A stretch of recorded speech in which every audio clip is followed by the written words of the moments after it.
I'll think. There'll be an extra fee for that.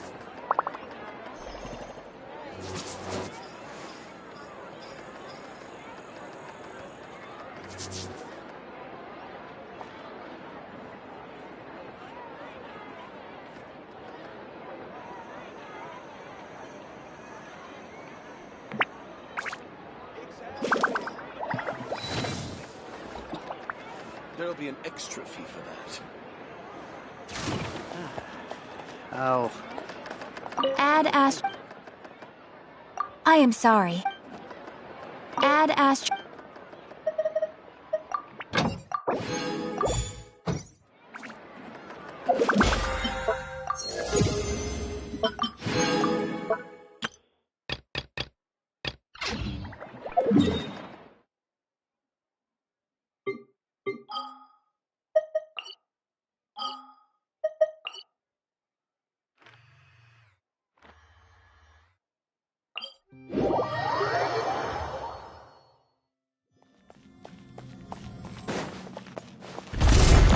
Transfixed! Our bond is strong! Gather! Order guide you! Freeze! This moment will be frozen.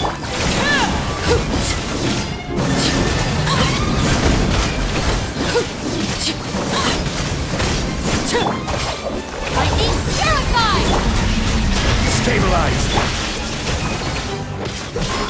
Overruled!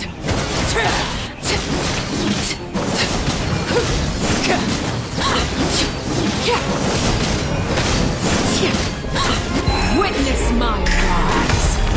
Transfixed! This is order!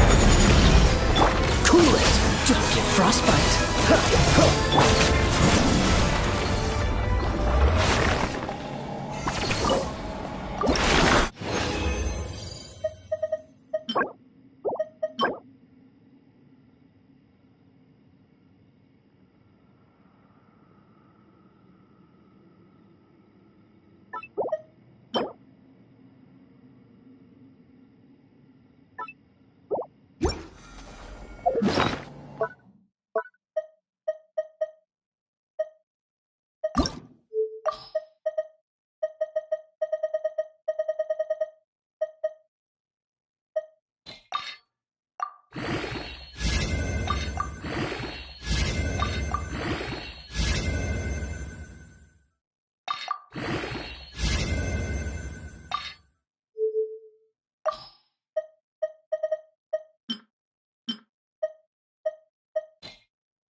Something with which to commemorate this occasion.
Something with which to commemorate this occasion.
Laid bare.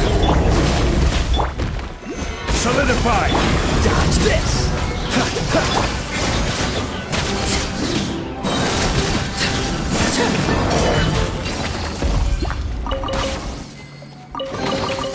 An impressive bounty.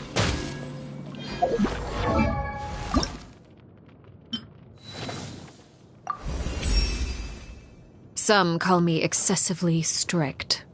In truth, it is an approach I extend even to myself.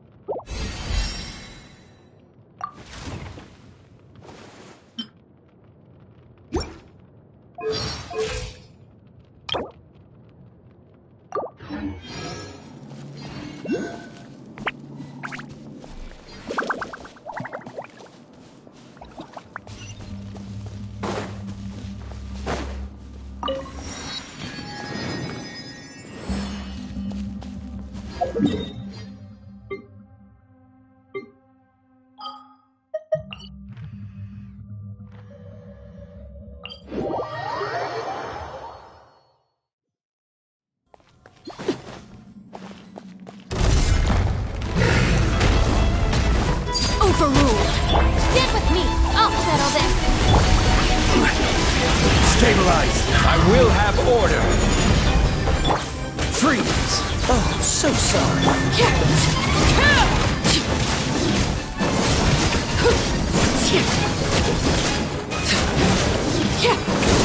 Our bond is strong. This is where you run. Laid bare. Gather! Dodge this!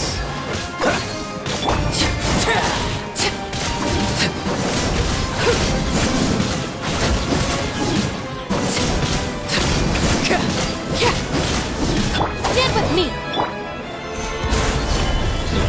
Order guide you! Don't get frostbite.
Will be frozen.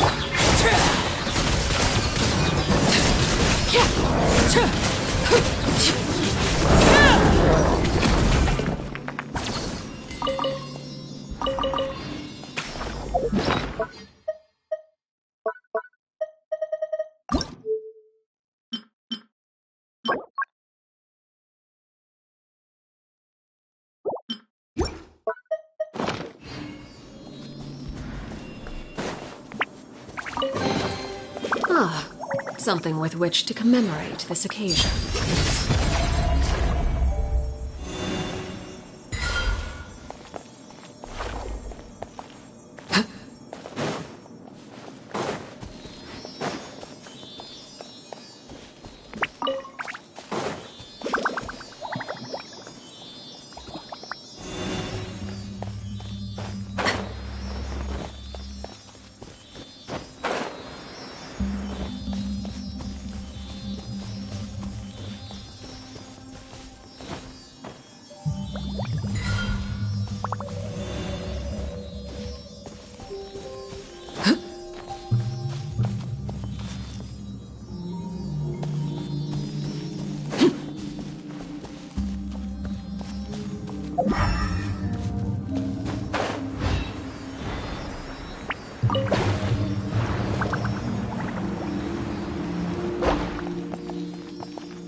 Stand with me!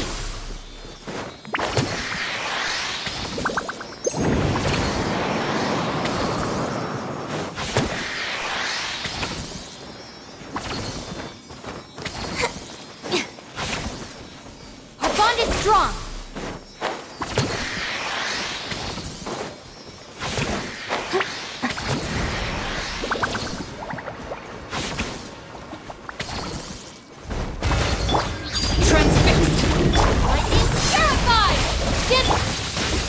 Solidify! Freeze!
What greater pleasure is there than the unexpected?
Staring into my eyes is ill-advised.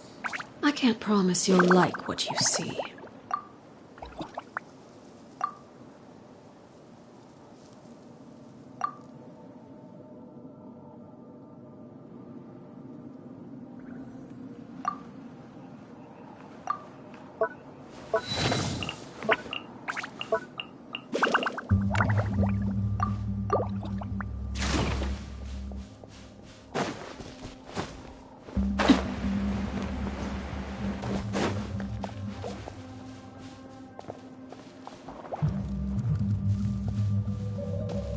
Overruled!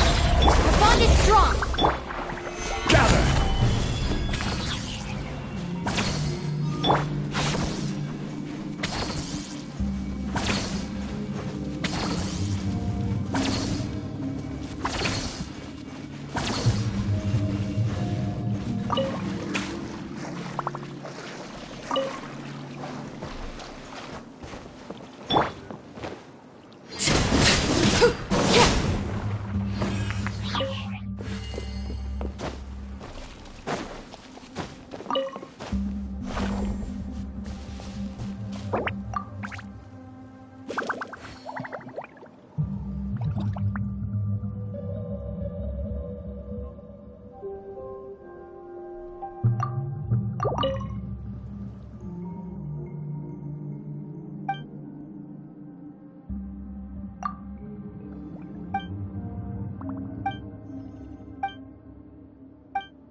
Something you wish to report? Go on. You have my undivided attention.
Laid bare. Dissipate! Solidify! I will have order! Oh, so sorry.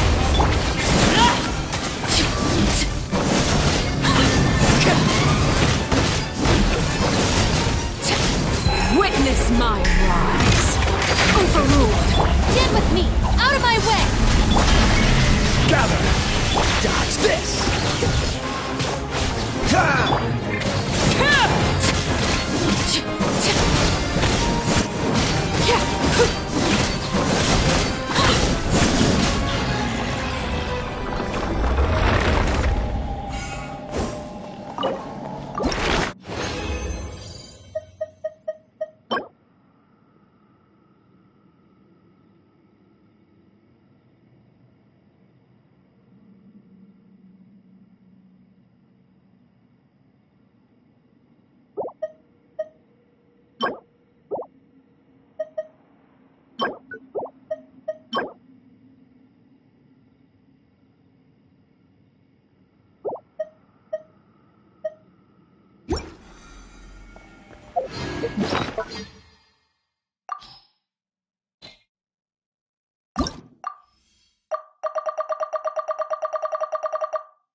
Ad Astra Abyssosk.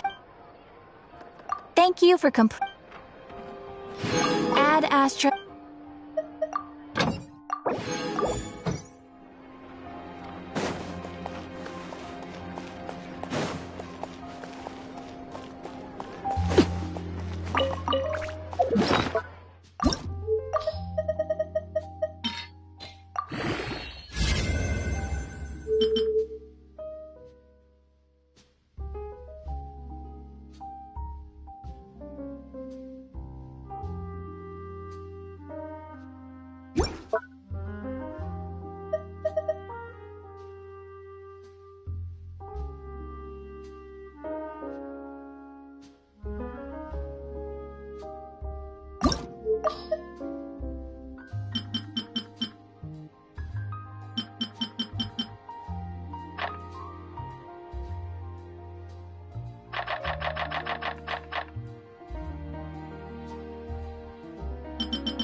Solidify!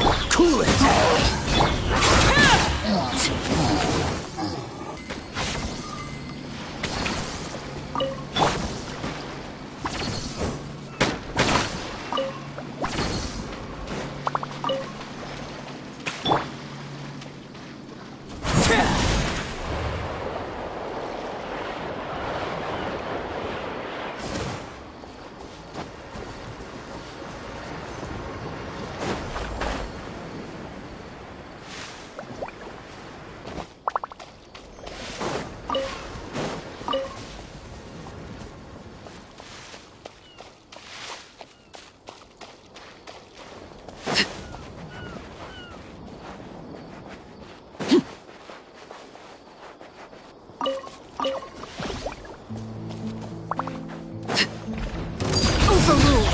Bond is strong! Stabilize! Dodge this! To be a frostbite!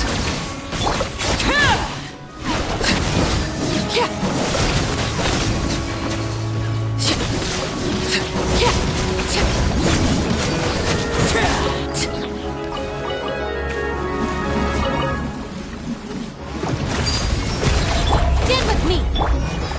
Solidify!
Stabilize!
Sort of fish should I cook?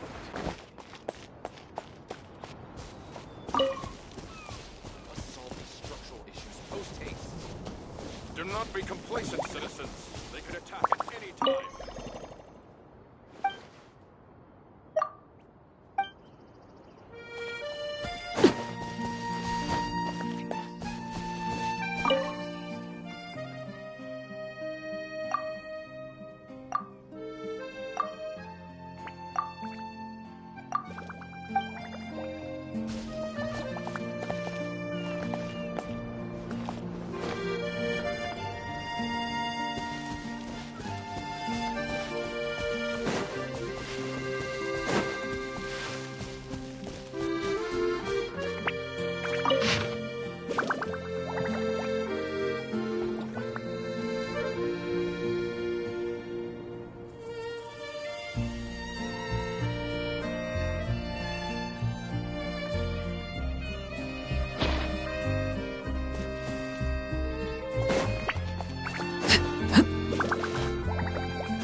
Certainly.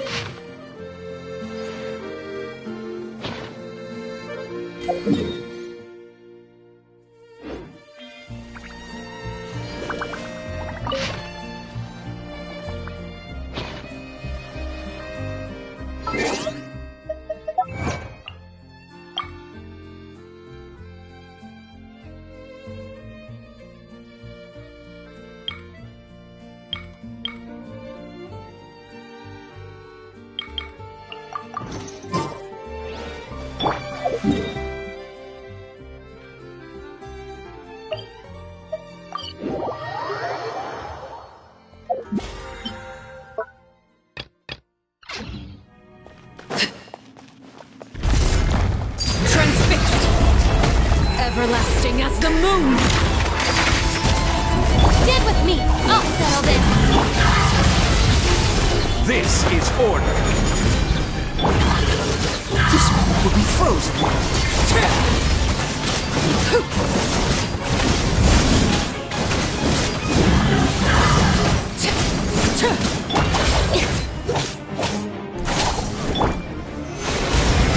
Cool it. Don't get frostbite. Laid bare. Witness my rise.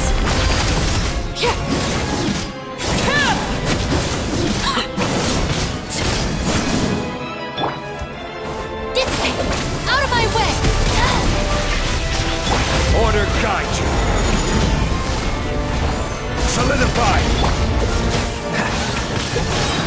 This moment will be frozen in time.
Who's our target this time?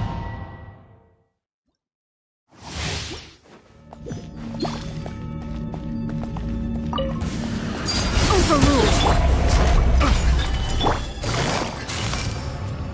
Gotcha! Busted! Game's up! Fun's over! Freeze! Subject frostbite. Pay your dues.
Transfixed!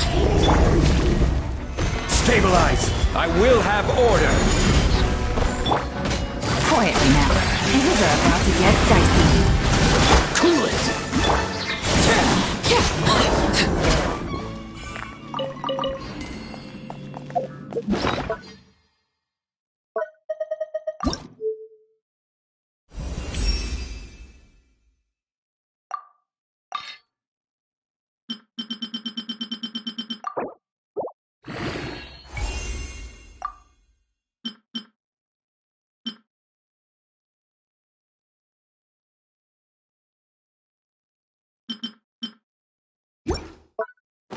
What could the children be up to?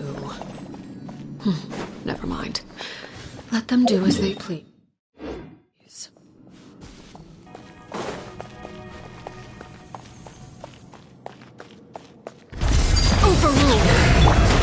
Busted. Solidify! This is order! Here comes the catch. Freeze! Oh, so sorry.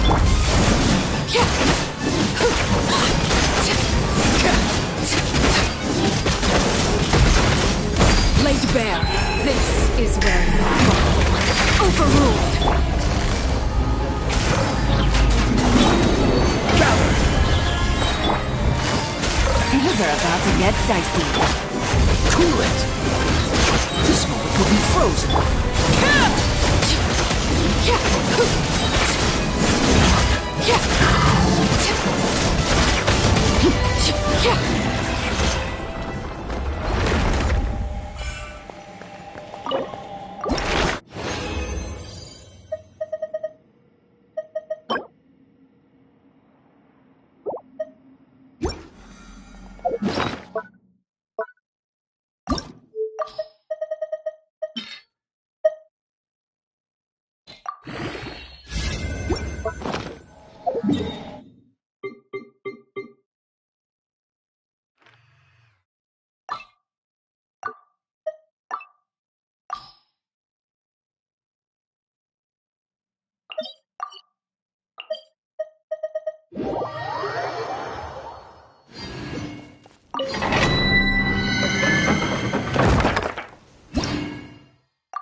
Transfixed. Another test subject. I will have order! Quietly now. Suffocate. Busted. Game's up. Time's over. Freeze! Don't get frostbite.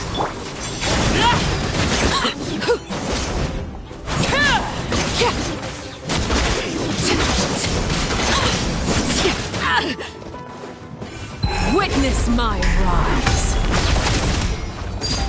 Laid bare. Quietly now. Dodge this! You can't run from death.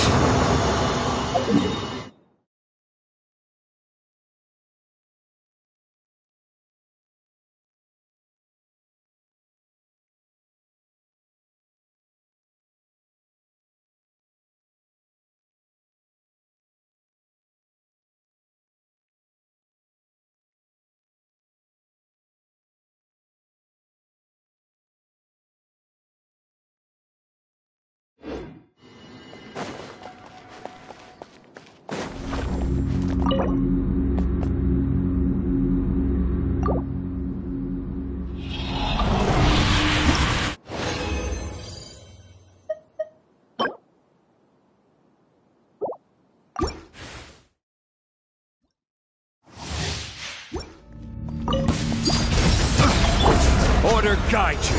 Suffocate. Stabilize. Gotcha. Things are about to get dicey. Quietly now. Oh, so sorry. Everlasting as the moon. Overruled.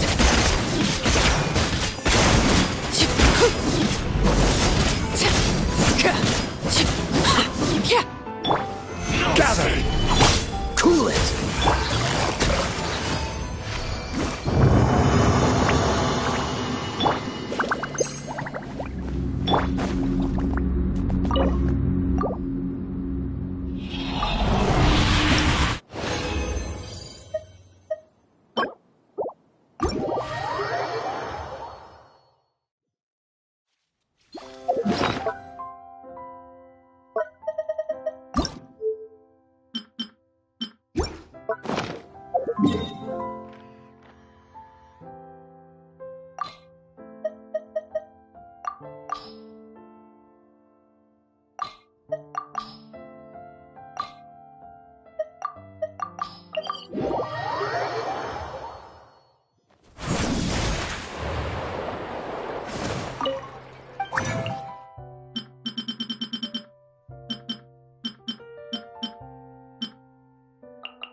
Quake!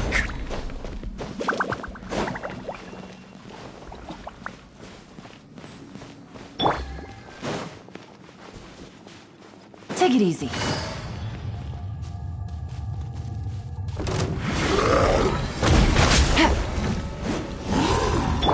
Transfixed!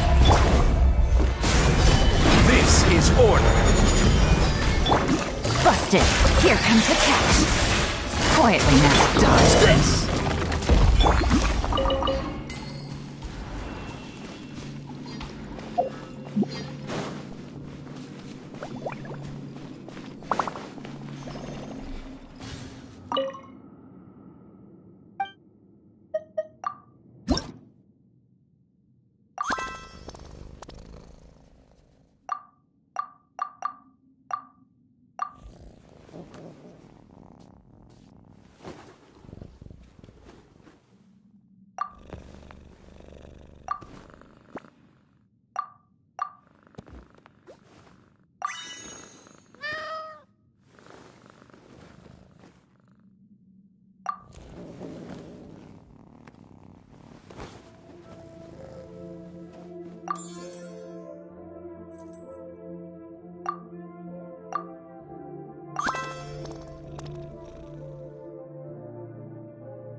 Don't.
Cool it!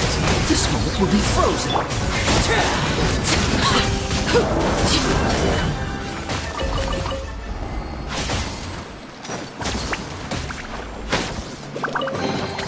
What greater pleasure is there than the unexpected?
Stabilize!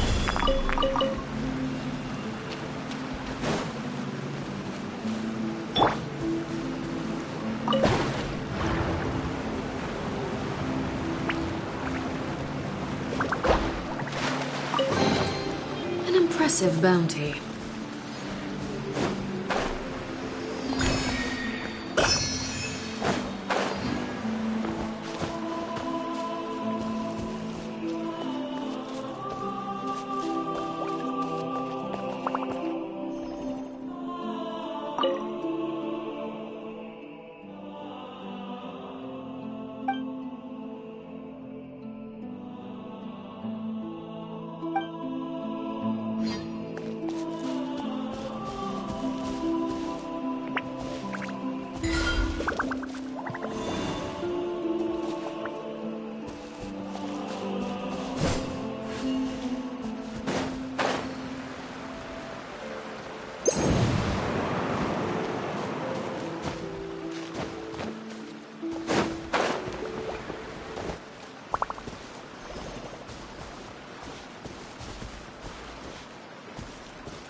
us later.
we explore the area ahead of us later?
will have order. Gather. Lightning terrified! Dodge this! Oh, so sorry.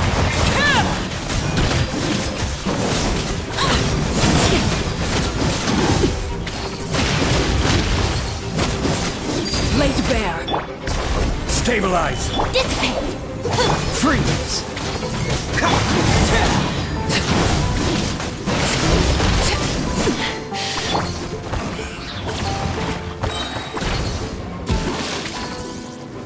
Gather. Order guide you.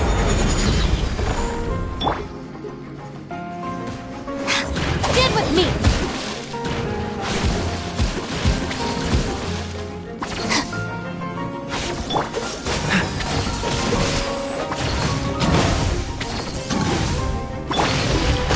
Stabilize. Our bond is strong!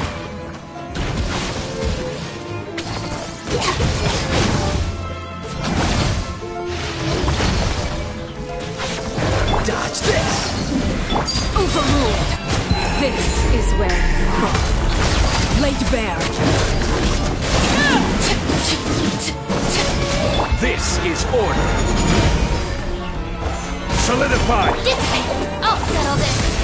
Cool it! Frostbite!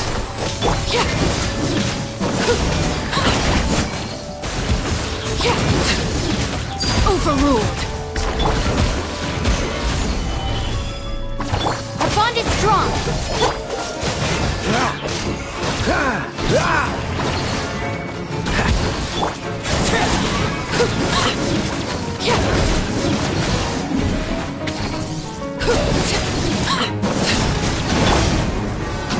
Stabilize. Alright, my turn! Freeze! Oh, I'm so sorry.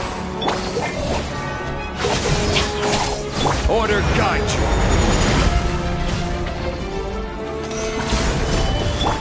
Transfixed.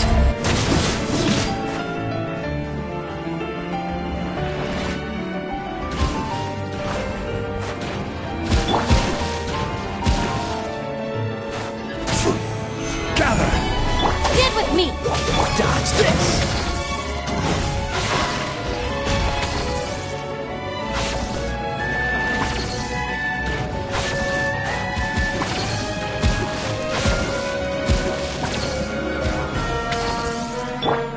Dissipate! Solidify. Lightning terrified!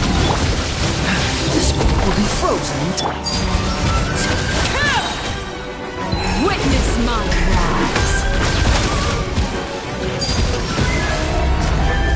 I will have order. Stabilize. Our bond is strong! Cool it!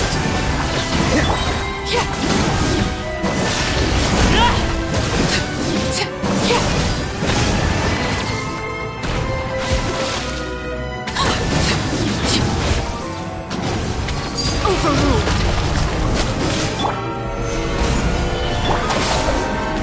Dodge this!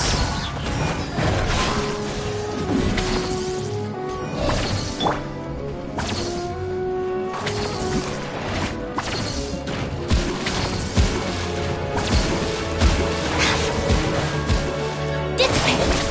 Cool it! Solidify. This is where you fall. Transfixed.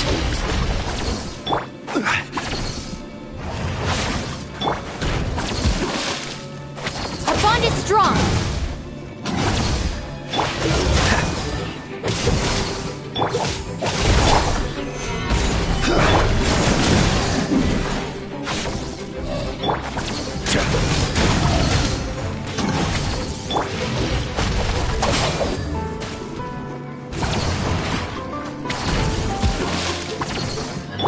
Freeze! Don't get frostbite!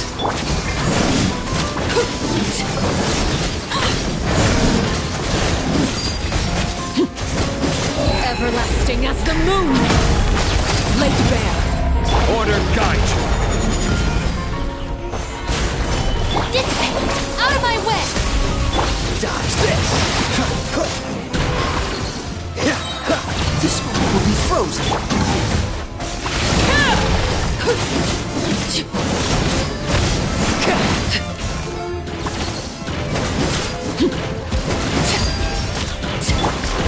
Gather! Our bond is strong! Freeze!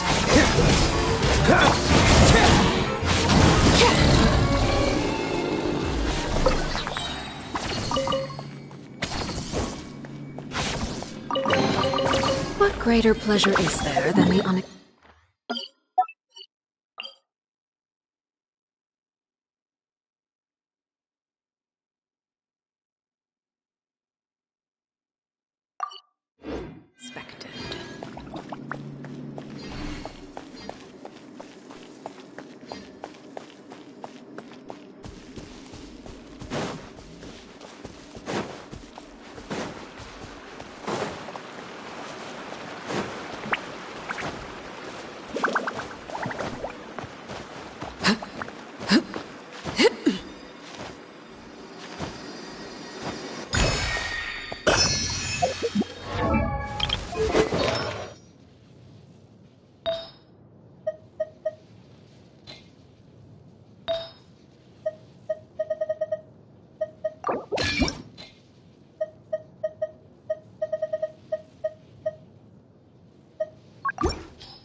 for rule. Solidify!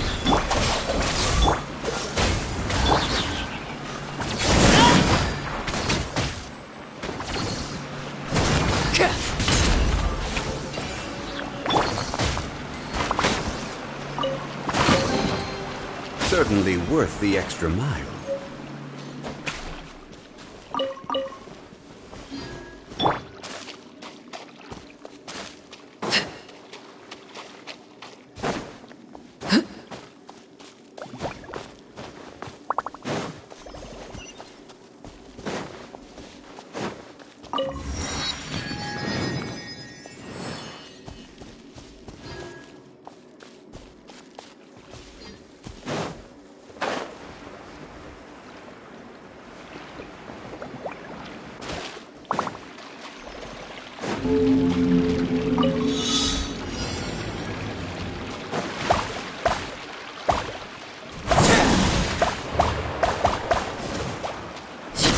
Laid bare. Stabilize! Our bond is strong. Dodge this!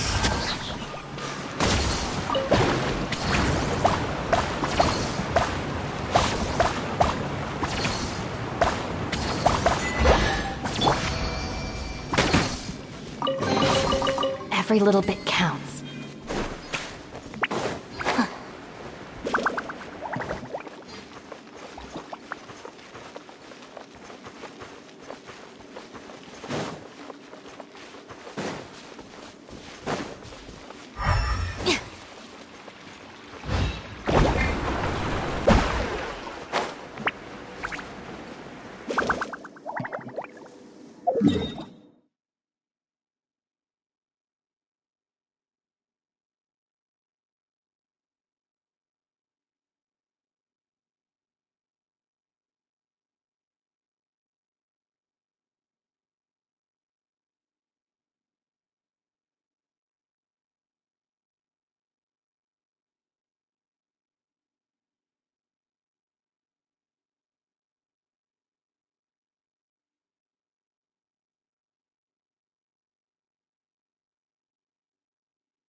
Impressive bounty.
Stand with me!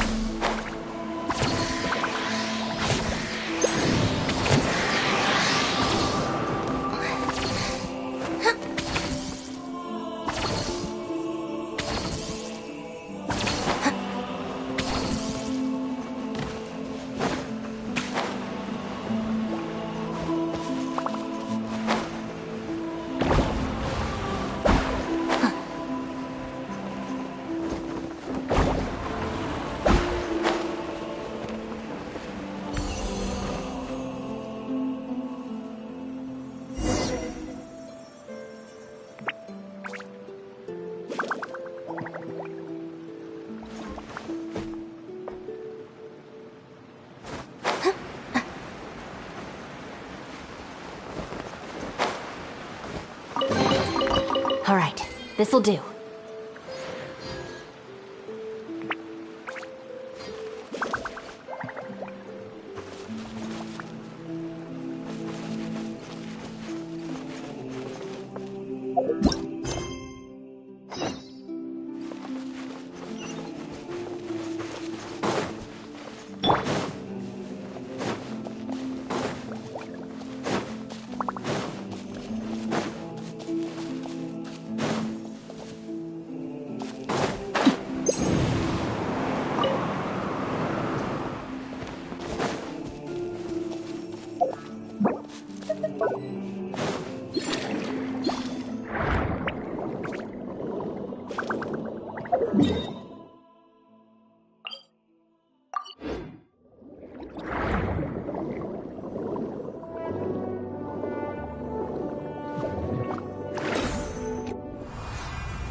I will have order.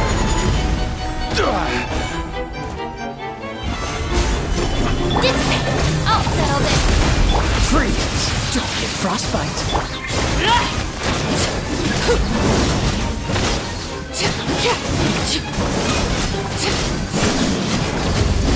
This is where you are. Transfixed! Solidified!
Dodge this! Our bond is strong!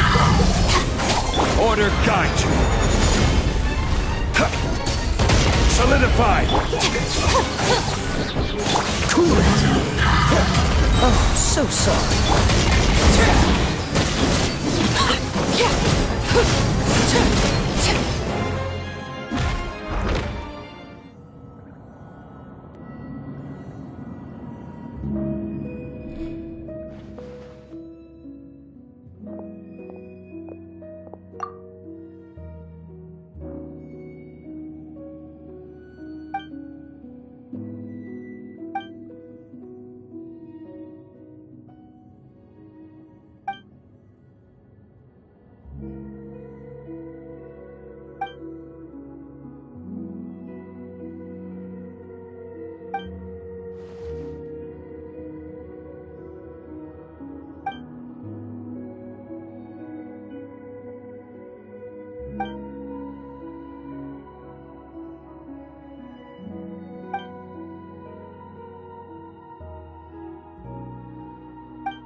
Stand with me!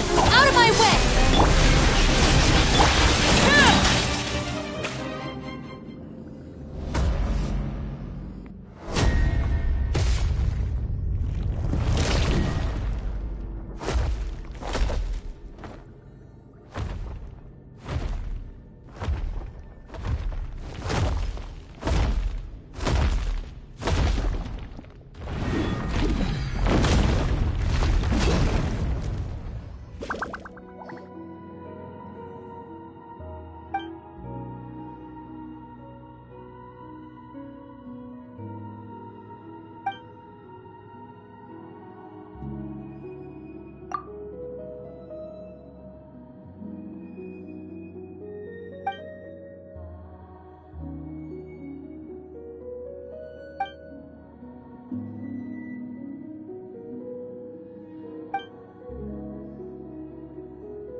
Something you wish to report?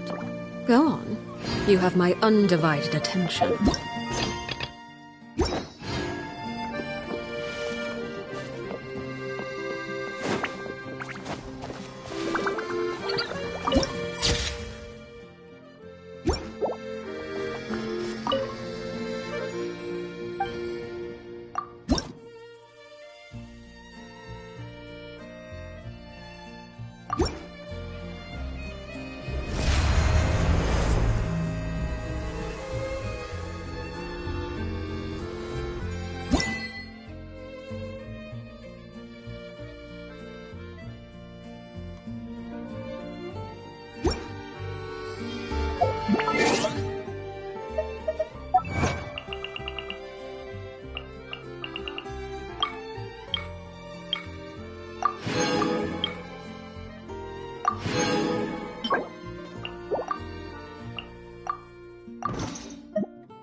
later.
How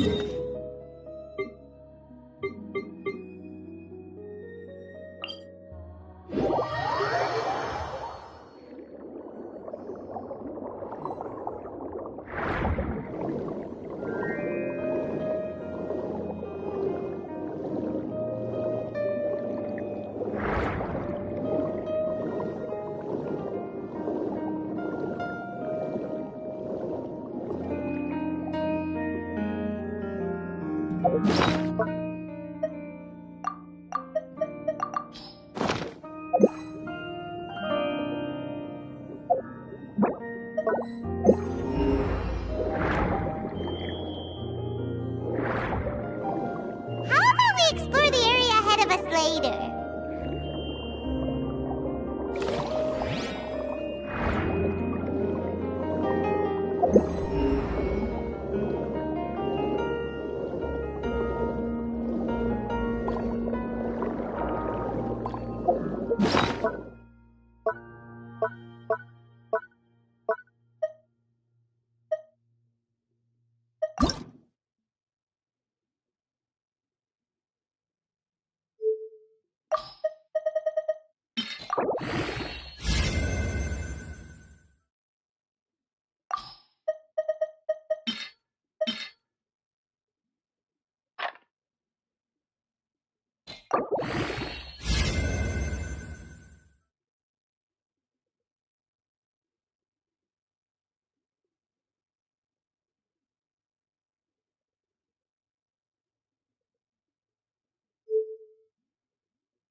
Dodge this!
Staring into my eyes is ill-advised.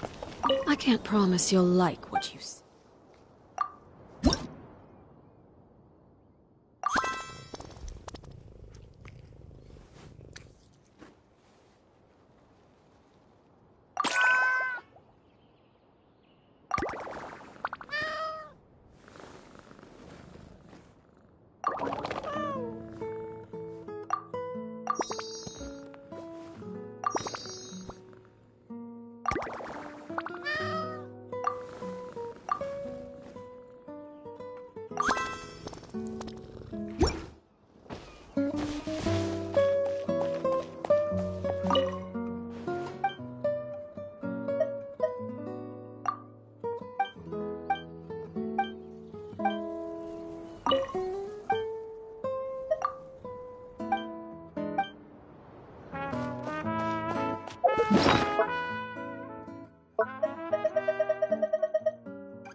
I bid you.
What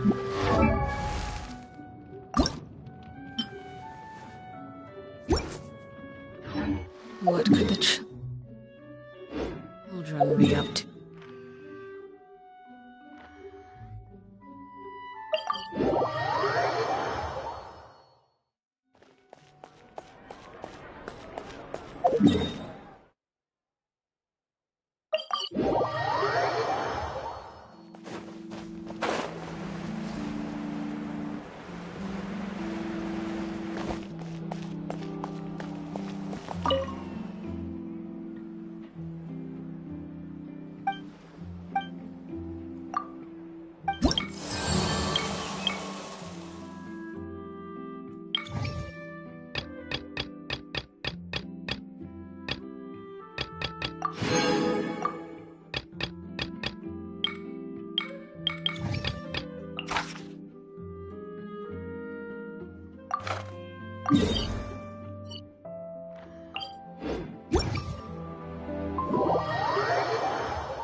I will have order. Lightning Paracom! Cool it! Don't get frostbite.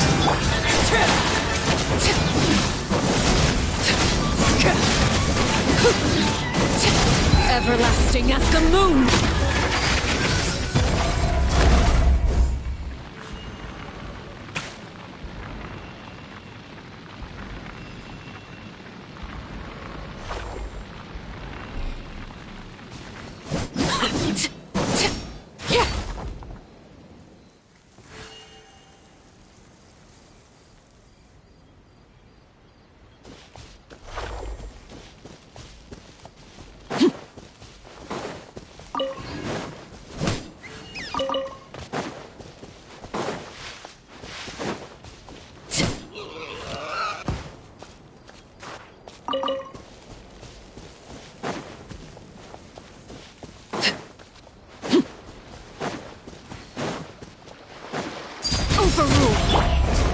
Solidify! Dissipate! Dodge this!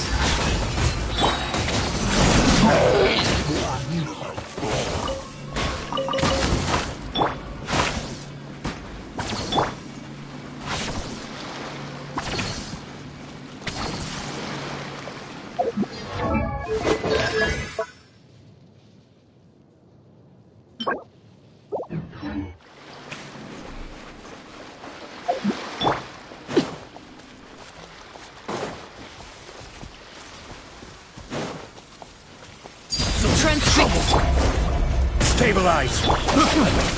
Cool it! Oh, so sorry.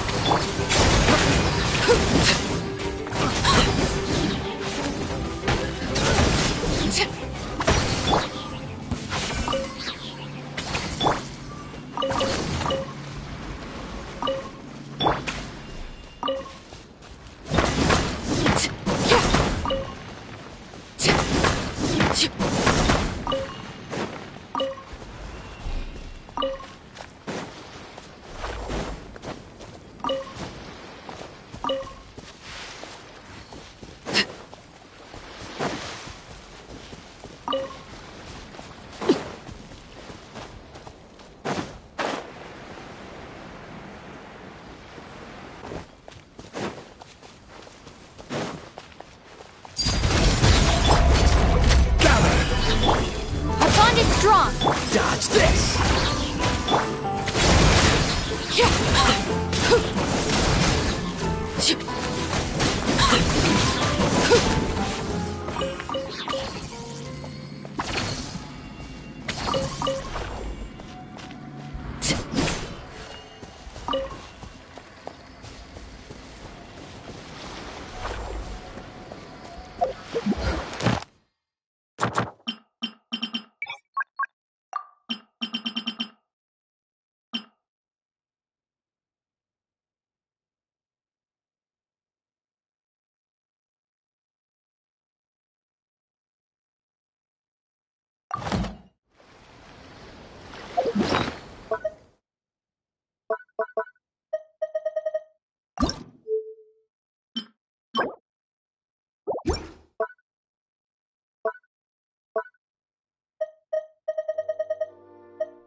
Late bear. Stabilize! Stand with me! I'll settle this! Cool it! This moment will be frozen in time.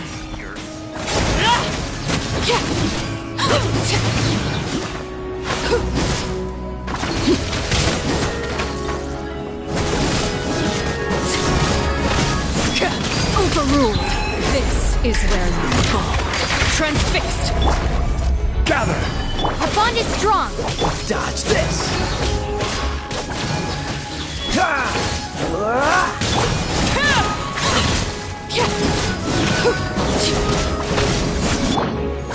Stabilize!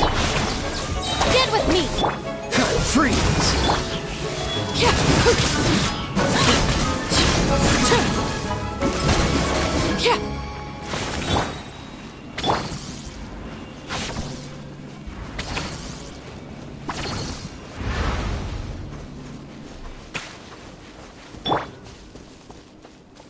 Late bear. Solidify!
Time itself is a silent song.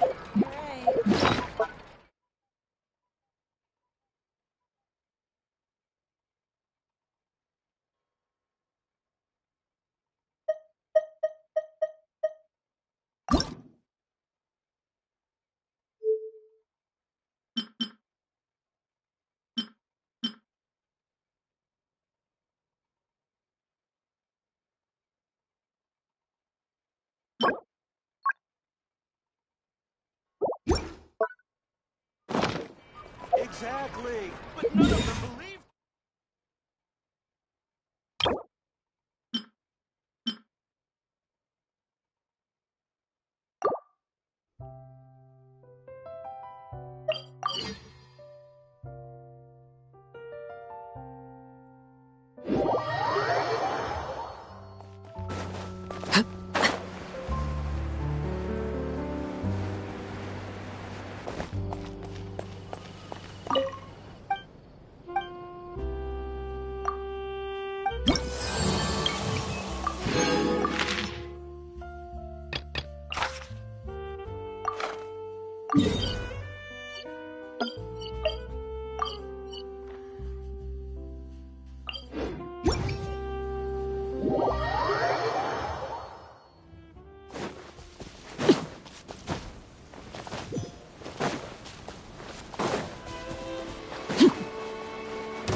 Everlasting as the moon, laid bare. Gather! Our bond is strong. Lightning, get! Cool it! Oh, so sorry.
This realm.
If you ever...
Time itself is a science.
Solidify!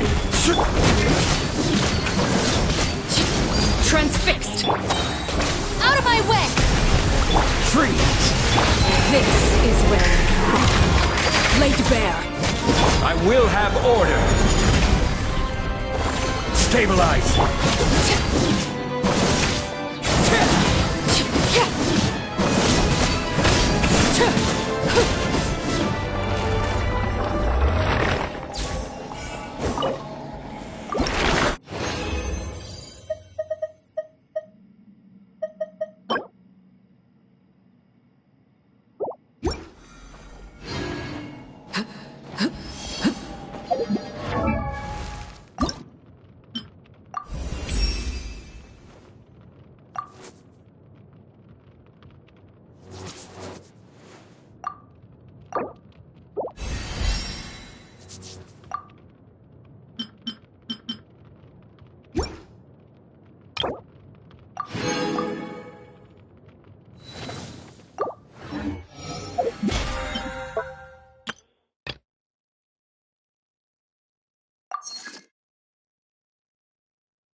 Witness my rise. Overruled. Solidified!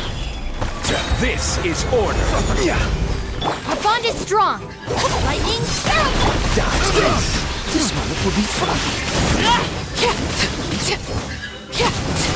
Pay your dues! This is where you fall. Laid bare. Order guide you! Gather! Dissipate. Cool it!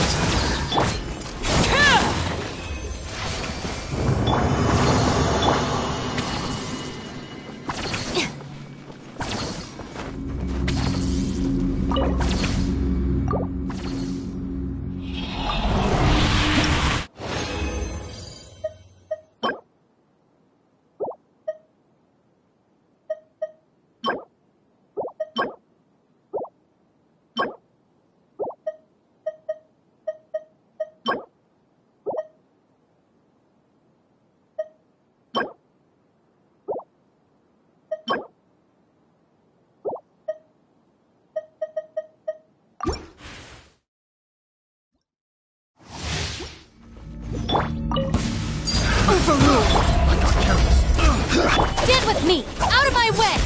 Dodge this! Don't get frostbite!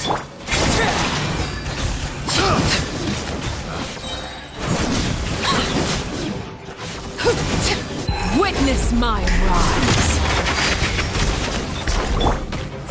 Solidify! Dissipate. Freeze!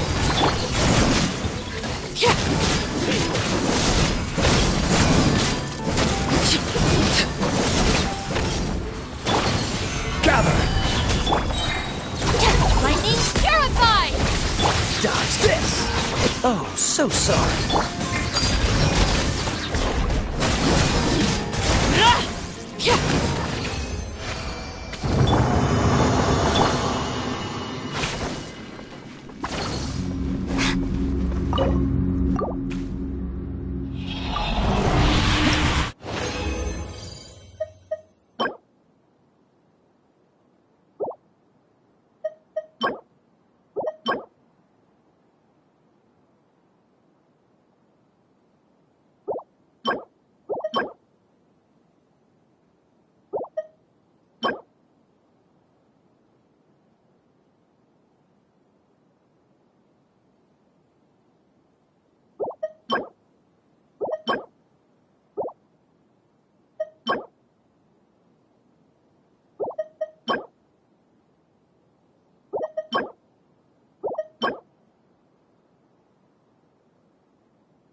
This is where you fall. Transfix! Solidify! I will have order! Our bond is strong! Freeze! I'll settle this! The wrong test subject.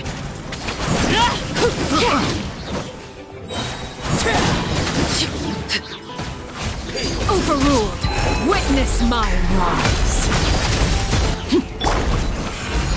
Order guide you! Dissipate! Cool it! Frostbite!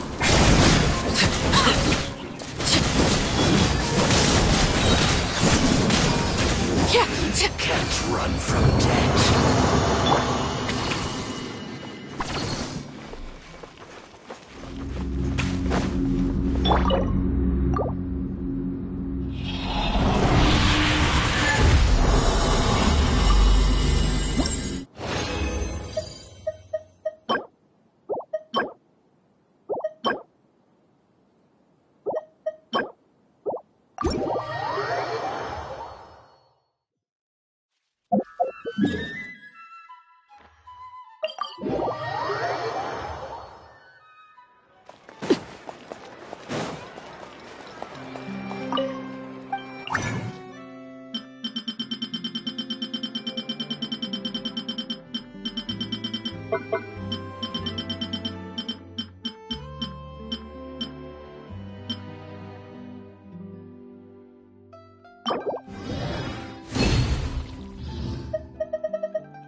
Everlasting as the moon!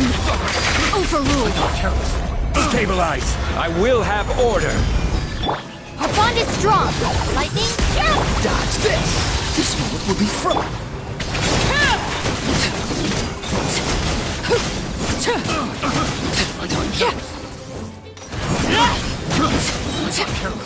This is where you fall.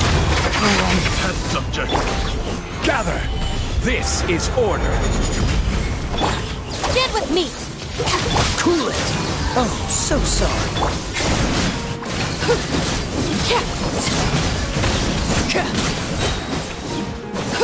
Everlasting as the moon!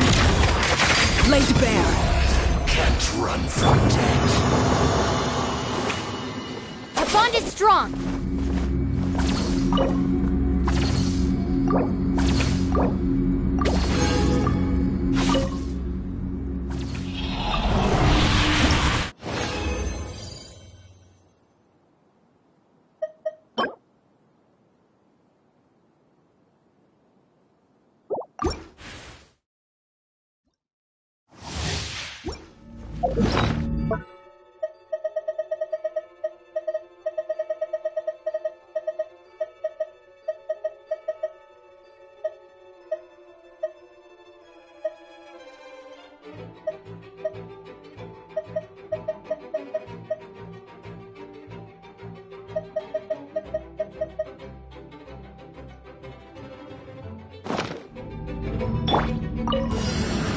Transfix!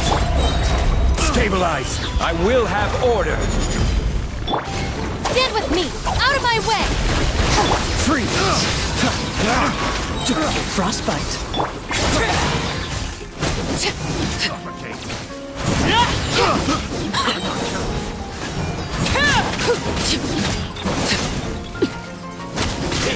Laid bare. Witness my rise. Overruled. Nothing to fear! Solidify! This is order! No escape! Dodge this! This moment will be frozen in...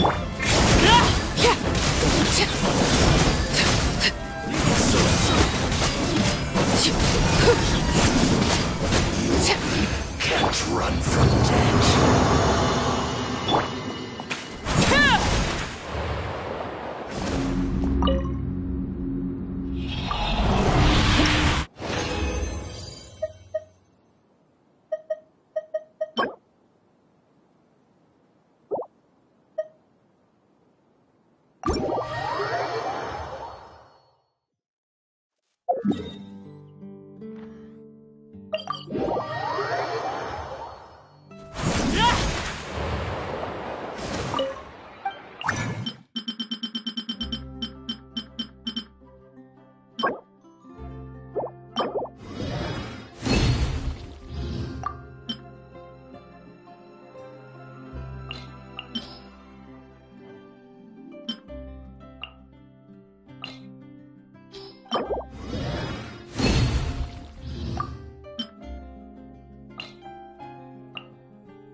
It's been a while since we visited Poisson. Maybe we should head over and have a look around.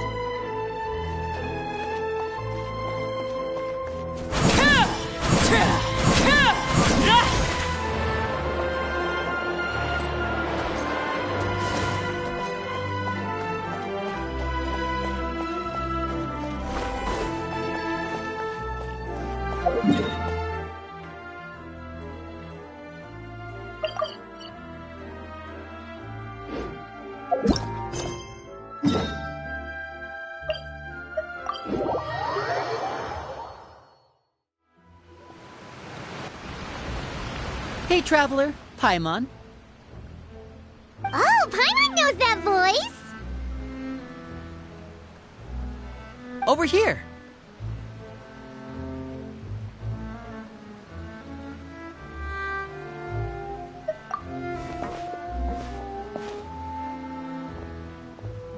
To borrow one of the more popular turns of phrase at the moment, this appears to be quite the fated reunion. Running into you two out of the blue like this has really made my day. I certainly wasn't expecting it. You can say that again. What brings you to Poisson? Wait, Paimon's got it! You must be here for one of your magic shows, right? Actually, we've run into a bit of trouble on the home front, so Father arranged for us to stay in Poisson for the time being. Oh, are Lynette and Fremine here too? Yep, along with most of the other members of the House of the Hearth. You may have noticed Poisson seems a bit more crowded than usual. So you're saying nearly the entire organization has moved to Poisson? Sounds like you've run into way more than just a bit of trouble. What's really going on? Well... Since the two of you are so curious, perhaps I can fill in the gaps. You scared Paimon half to death! Father, you're here. You know... On second thought, maybe we don't need to know. It's all probably super confidential House of the Hearth stuff, right? We totally weren't trying to pry or anything. No need to be nervous. I could sense your genuine concern from your conversation just now. Of course, I can also understand your confusion. Sending so many Fatui here to Poisson, it's only natural that some might suspect an ulterior motive to be involved. I understand. I'm well aware you've had your fair share of confrontations with the Fatui in the past, and I can't exactly guarantee that we'll remain on good terms in the future. As for right now, however, I would say we have little reason to be at odds, wouldn't you agree? The House of the Hearth could stand to be more open with those who have worked so closely with us in the past. As for the issue at hand, well, it hardly relates to any ulterior motive.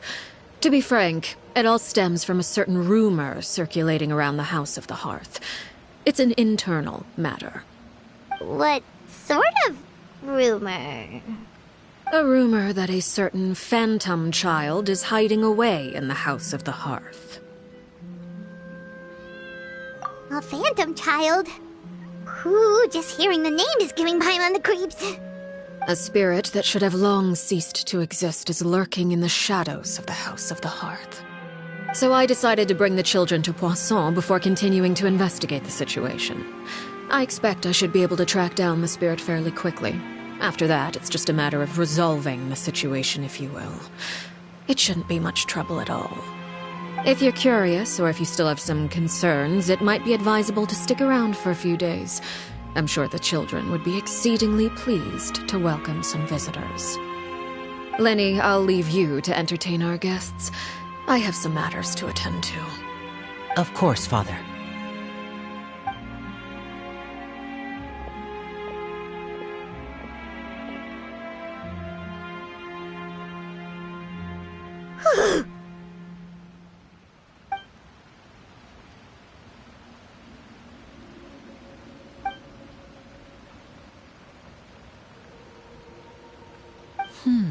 It has long been a dream of mine to invite you to our home and introduce you to my other siblings.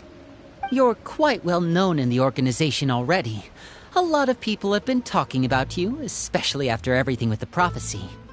If you're willing, why don't you stay a while and have a little chat with us? Alright. We don't have anything else to do right now anyway.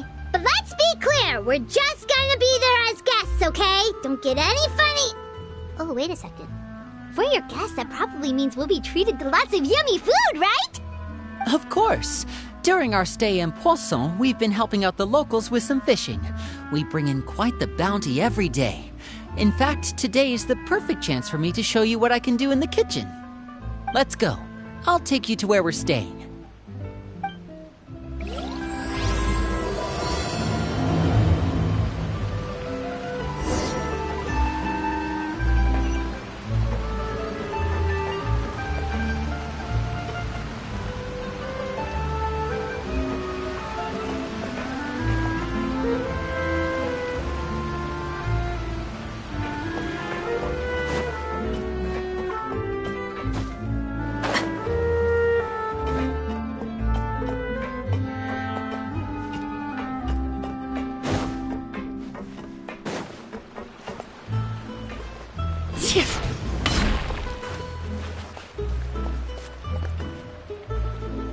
We rented this house from one of the locals to use as a temporary base.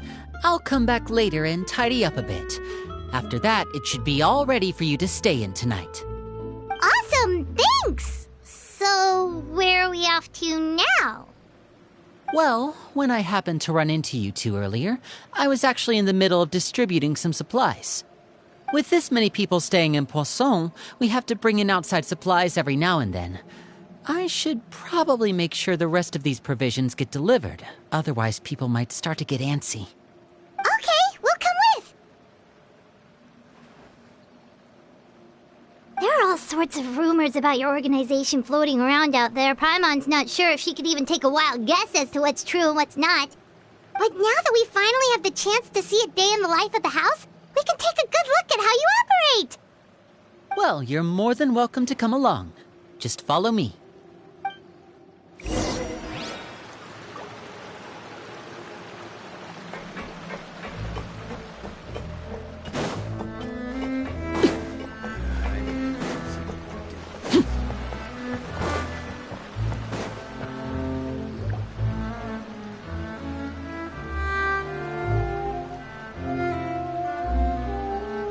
Lenny! We're finally here. The supplies. I'm assuming you've... Brought them with me? Yep, here you go. Hello? Something caught your eye? It's the Traveler and Paimon! No way! Come here, everyone! Hurry! The Traveler and Paimon are here!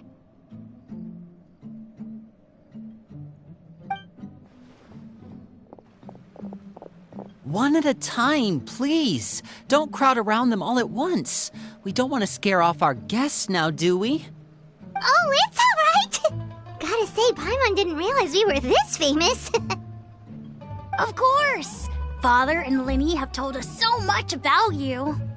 Father told us about how you helped Linny. According to her, you're a trustworthy friend.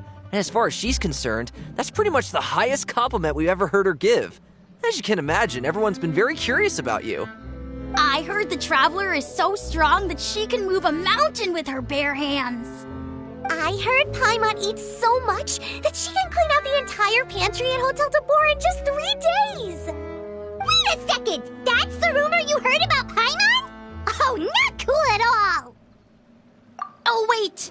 When guests visit, you're supposed to give them gifts and stuff, right? Oh, we don't need something like that. Besides, we don't have anything to give to you. Come on, we insist. I can give you some of my new potions. Just pick your poison. And by that, I mean medicine or actual poison. I've got both. Huh? Or maybe Shaplo can teach you guys about stealth. He's super good at it. He's never been caught. Ah, now that's not a bad idea. I know you usually prefer to fight head-on, but it never hurts to expand your bag of tricks, right? When it comes to eliminating your enemies, staying quiet can go a long way. Trust me, I would know. I was poisoned not too long ago, and I'm still dealing with the after effects. So I'm not quite as good as I was before, but I can still give you some pointers. Wait, when you said gifts, Paimon didn't think you meant poison and stealth tactics. But those are the best things we can give you. You don't like them? Ooh, how about this? Tell me the name of someone who really annoys you, and we'll teach him a lesson for you. All right, Fold, Selwar. I think that's enough suggestions for now. When it comes to being a good host, it's the thought that counts. You don't need a physical gift to make our guests happy. In fact, pestering them with suggestion after suggestion might make them more annoyed than anything. I would say your enthusiasm has certainly gotten across. Really? Awesome! It's been so long since we've had guests to play with. If there's anything you need, just let us know. Yeah, especially if it's poison or something. I've got all sorts of potions for that. Well, we'll talk to you all later. We've still got supplies to distribute. All right, see you later.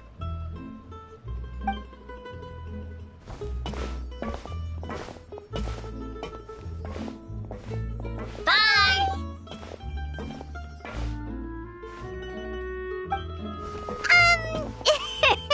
Lenny, about all that poison and stuff tactics talk just now. Scared you, did it? That kind of talk comes with being part of the House of the Hearth. When Foltz was really young, he strangled all of his family pets, just out of curiosity. He was labeled a dangerous problem child and was abandoned by his family. Elwar has an unnatural obsession with potions. Father has forbidden her from trying all the different concoctions she comes up with, but she still tries to test them in secret. You really have to keep an eye on that one.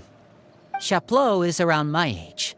While I'm mainly responsible for collecting intelligence, he handles surveillance. He's very passionate about his work and has no reservations about taking on some very difficult missions.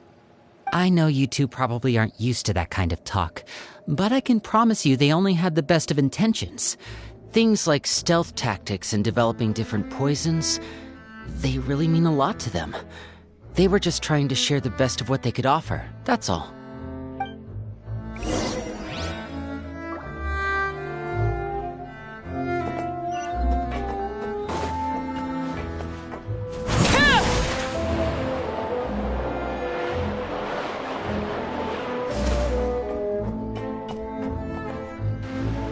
Filio, supplies are here. Thanks. And who are these two? Outsiders? Allow me to introduce you. This is the Traveler and Paimon. Oh, you're the famous duo I've been hearing so much about. It's nice to meet you. I heard you've traveled to all sorts of places. Is that true? Of course! We're making our way all across to that! Oh, good for you. You must be pretty familiar with Fontaine by now, then. Have you seen the new opera that started running recently? I think it's called... The 4,000 Thieves? Oh, this is the first we've heard of it. It seems like it's going to be fantastic. From what I've been able to tell from the posters, anyway. You should definitely check it out if you have the time. Oh, and there's The Blind Maiden, too. That one is supposed to have audience interaction. Seems pretty interesting. After this mission is over, I think I'll go get a manicure. Oh, maybe I should dye my hair. Wonder how much it'll cost. Is it just Paimon, or do these two seem much easier to get along with than the others? Looks like the House of the Hearth has some normal members after all. I heard that. Oh! Oops. I'm guessing you're referring to Foltz and the others? Yeah, we're definitely not all like them. I bet those crazies are practically foaming at the mouth right now. I'm sure they just can't wait to get back to Snezhnaya to carry out the plan. That's enough, Filial. Don't talk about family members behind their back, right? Whatever. Let's go. Guess this is goodbye then. If you ever have some time, we should go see the opera together.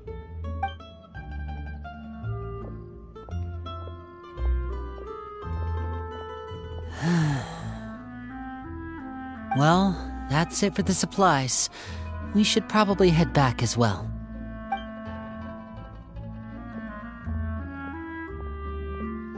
Well, they didn't seem too happy with each other. Seems like there could be something more going on here.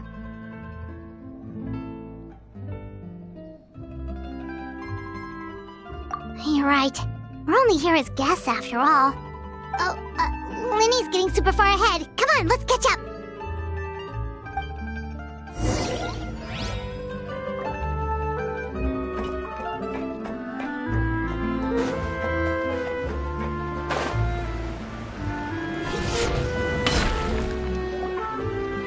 So, what do you think of the members you've met so far? Well, Father is always encouraging us to be strong-willed and independent. So if there's one thing we've got, it's people who aren't afraid to speak their mind. Well, I should probably get cooking. Wanna join? Of course! Then let's head out and... Fremine? What are you doing here? Well, Fremine! Nice to see you again! You too. I heard you're here as guests of House of the Hearth. Welcome. We were just going to make some food.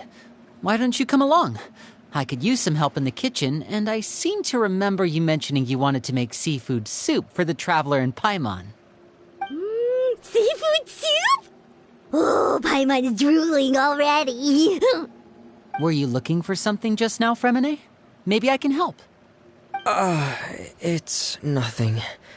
I just wanted to see if there were any extra supplies. Yeah, we've got some left over. What do you need? Some food and water. And some clean cloth, if possible. No problem. Give me a second here. Food, water... Wait a minute. What do you need all of those for? You're not on any missions as far as I'm aware, and you were just going to come eat with us. So what's this all about? I thought I'd grab an extra portion because I get hungry at night. Could be because I'm growing, you know? Fremine, you remember what I told you? You're not like me. Your lying skills still need some work. Tell me what's going on. Is it really bad enough that you have to keep it from your own brother? Maybe it'll be better if we gave them some space.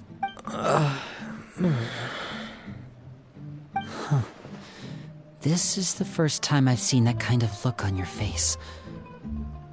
Whatever happened, does it have something to do with Father? Yes. Just follow me.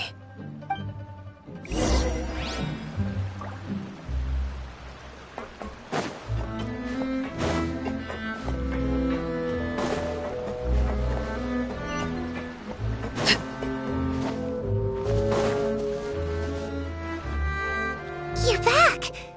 Oh, and you've brought some friends with you this time. Hello, my name's Linny. I grew up in the House of the Hearth. And you are? Hi, Linny. I'm also a child of the House of the Hearth, just like you. You can call me Clairvy. Clairvy? It's nice to meet you. Does that name ring any bells, Linny? No, not at all.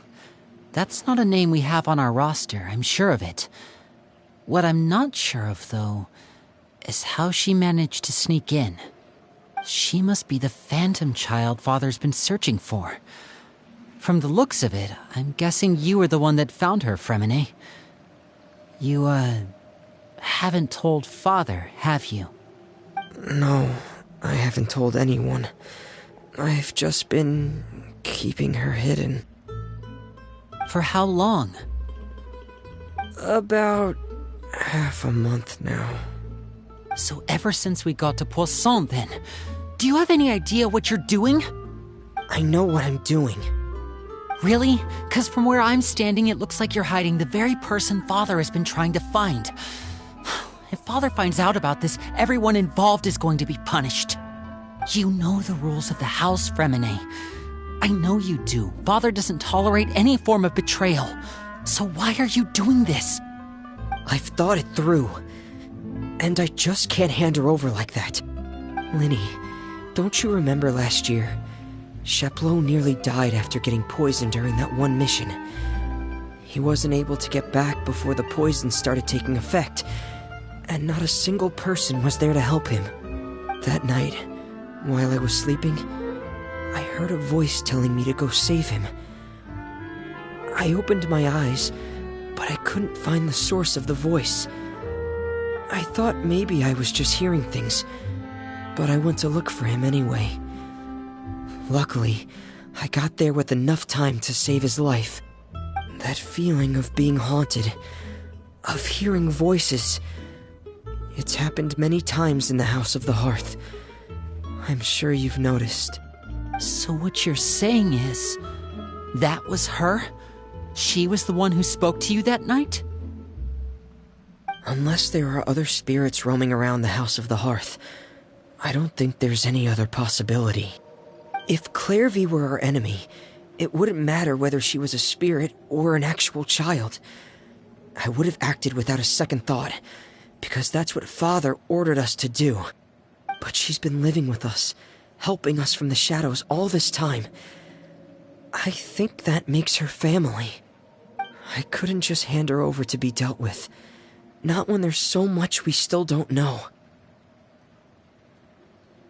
So what's your plan then? You can't keep her here forever. Someone is bound to find out eventually. I haven't thought that far yet. I don't want to disobey an order from Father, but I also don't want to put Clairvy in danger. Come with me. There are a couple things I'd like to say to you in private.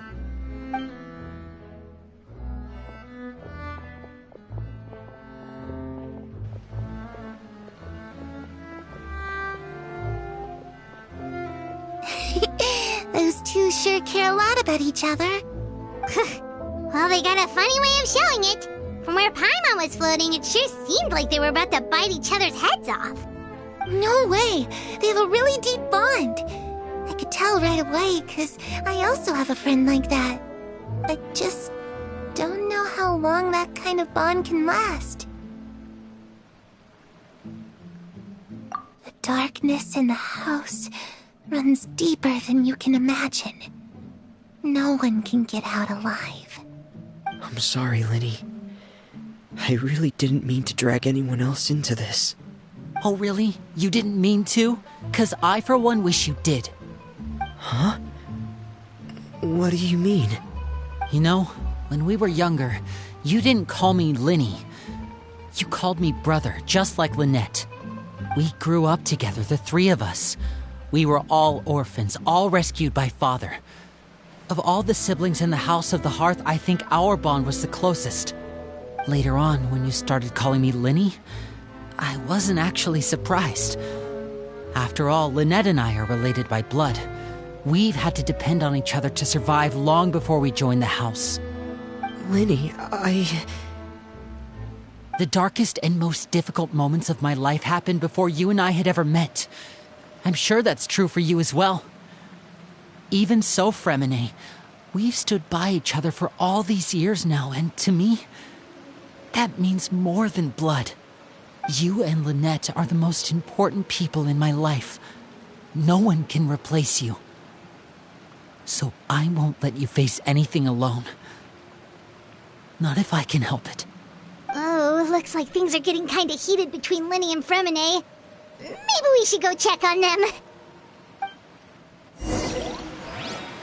Oh, it's raining. I should put my clothes away.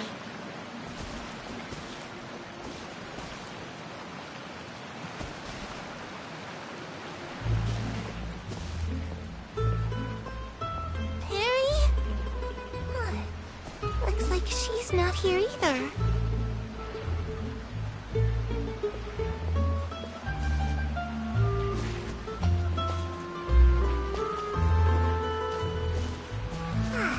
It's time to eat.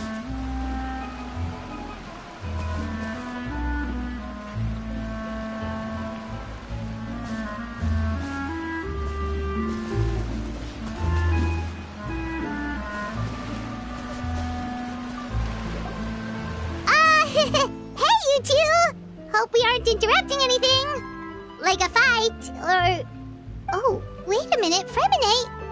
You're not crying, are you? Is everything alright? Everything's fine. Thanks for asking. Well, we're all friends here, right?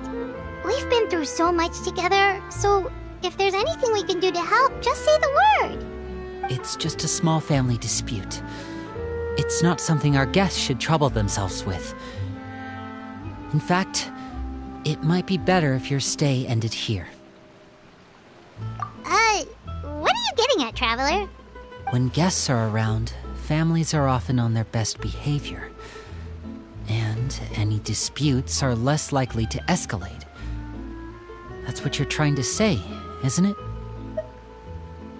I just... Thank you. I was really hoping to keep you out of it. But even if I could think of some other reason to turn you away, I'm not sure I could convince you. I know things could turn dangerous, so I promise you this. From now on, I'll protect you like my life depends on it. Me too. Well, back to the matter at hand then. If we don't plan on handing Clairvy over to Father, then our only other option is to solve the mystery of her identity before Father is able to track her down. That means finding out where she came from and what she's doing here. Then we can send her on her merry way and pretend like none of this ever happened. I've tried that already. And? And... nothing. I tried taking her somewhere really far away, but... after some time, she just reappeared. She even came with us all the way to Poisson. It seems like wherever the house is, she follows. I don't know much about spirits. Do you two have any ideas? Let's see here. Paimon remembers hearing something like, if you fulfill a spirit's last wish before they died, they'll let go of whatever's keeping them here and return to the ley lines. Oh, it's just that Paimon doesn't really remember where she heard that, so it's not guaranteed to work or anything. Well, sounds like it's worth a shot. Guess that means we should go ask her about her wish.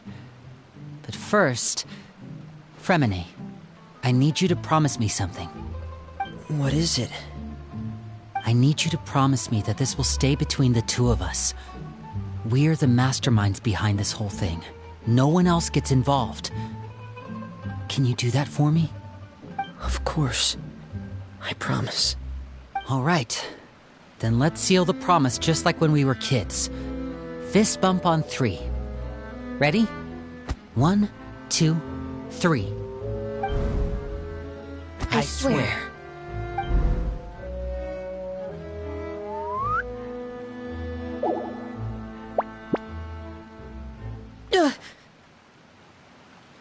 Whoa! Lynette! But what a surprise! What brings you here, dear sister? And, when exactly did you get here?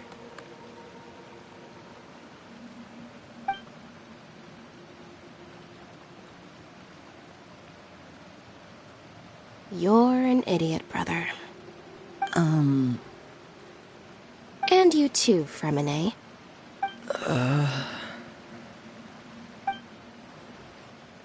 You 3, Traveler. And you 4, Paimon. Wait, what did we do? I've seen Clairvy around the House of the Hearth before. I hadn't seen her in Poisson, so I figured she must not have come with us. But it turns out you were just hiding her. I heard you talking about your plan. Rather than steering clear of the situation, I'd rather fully join in.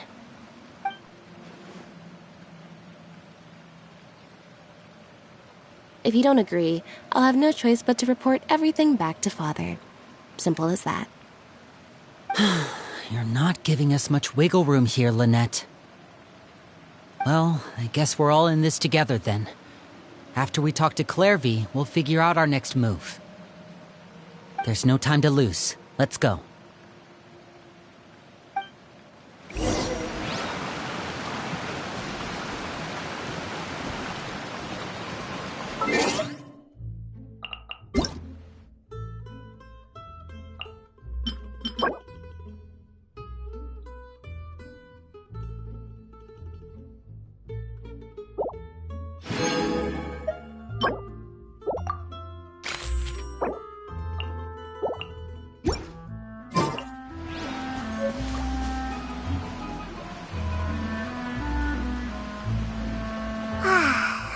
full.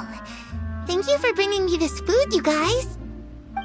She said she's full, but the food doesn't look like it's even been touched. That's right.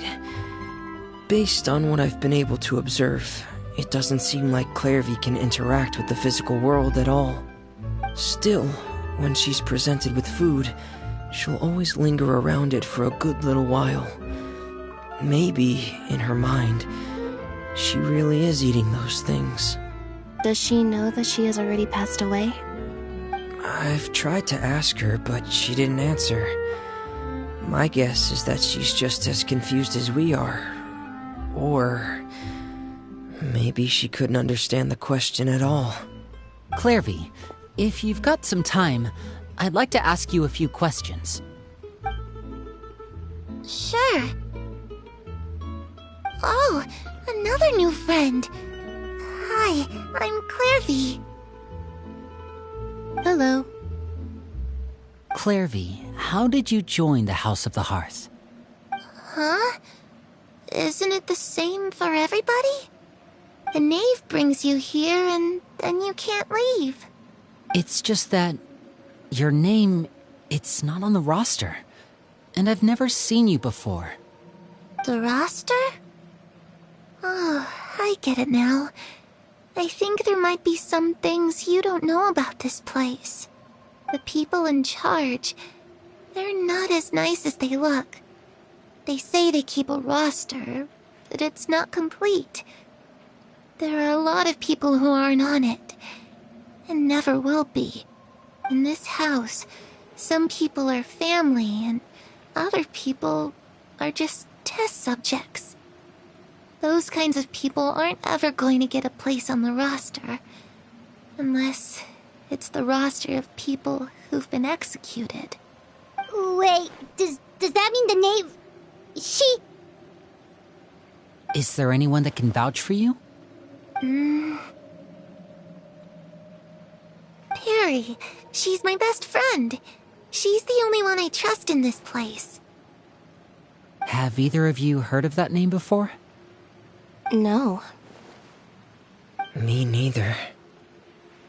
Clairvy, Perry. Neither of those names are on the roster. But it seems like she's telling the truth. Either that, or this kid's already got a bag of tricks bigger than mine. Maybe we should try a different approach. Clairvy, do you have a wish? A wish? It can be anything you want. Just imagine. It's your birthday, you're blowing out the candles, and your wish is...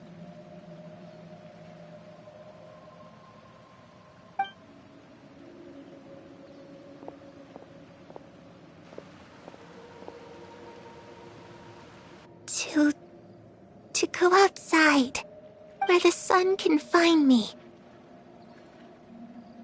That's... it? Well, that sounds easy enough. The darkness in the house runs deeper than you can imagine. No one can get out alive.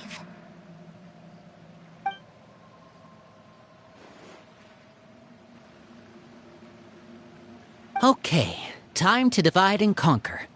Listen up, I've got a plan. I'll try and find a way to use basic illusory magic to take Clairvy outside and bring her somewhere with sunlight. Lynette, try and find the list of executions that Clairvy was talking about and see if her name is on it. Fremine, you stay in Poisson. We can't be the only ones who've had run-ins with Clairvy. I need you to collect intel on everything she's said and done. Understood. I'll try my best. What about us? What should we do? I really appreciate your willingness to help, but this is a family matter. I don't want to drag you in too deep. It's too risky. Let me think. Since Father considers you to be guests, maybe you could stick by her side for a little while. You don't need to do anything except keep up some nice, casual conversation. Ah, Paimon gets it. You want us to distract her. I'll give you a magic bird. If Father suspects something, all you need to do is release it when she's not looking, and it'll alert me that something's wrong. Of course, that's only as a last resort. If Father doesn't seem to notice us, there's no need to make contact. We'll reconvene here tonight after all's said and done. If the worst-case scenario happens and we're discovered, just tell Father everything. We're not going to let our guests get punished for our own actions. That's where we draw the line. You too. Okay, this is where we part. Father should be at the beach nearby.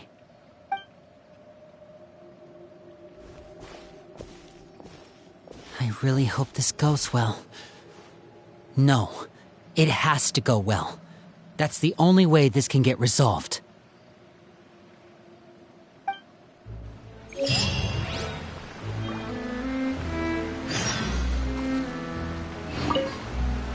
Clairvy, I'd like to take you somewhere.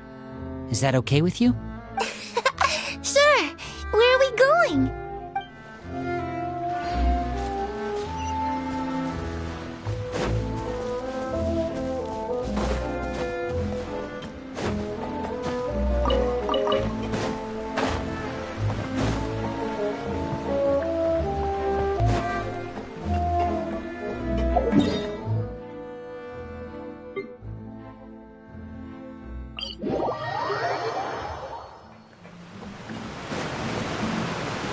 Crumble! Quake!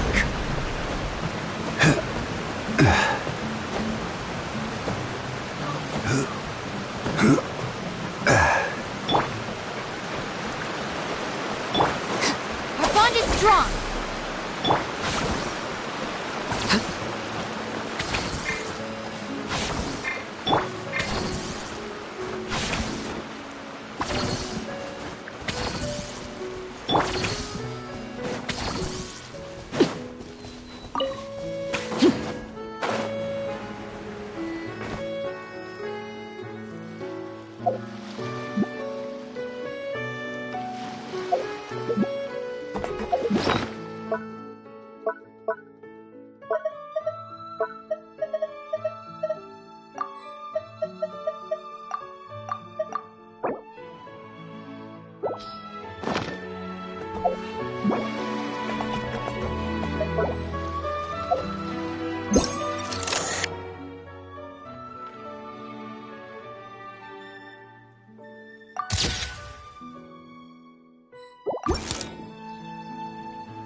It's the Knave! And... Child! Hey, aren't you supposed to be in Snezhnaya recuperating? What are you still doing in Fontaine?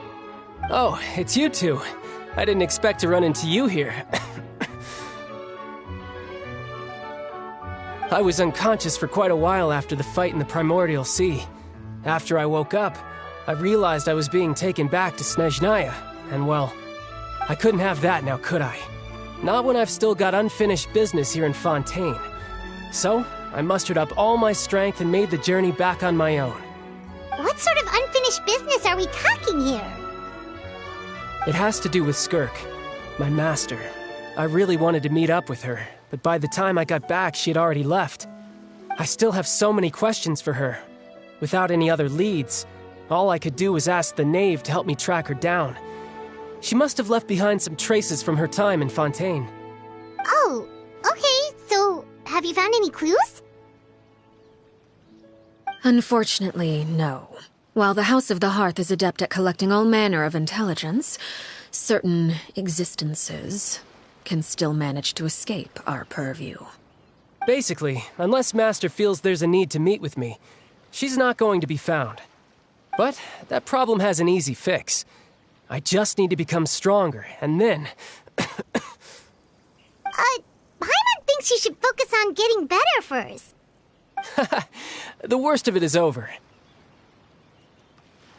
It's all thanks to that one kid from the House of the Hearth. Elwar, I think her name was. She gave me a bunch of random potions to drink. They didn't go down easy, let me tell you. Pain and chills all over. But they really did help speed up my recovery.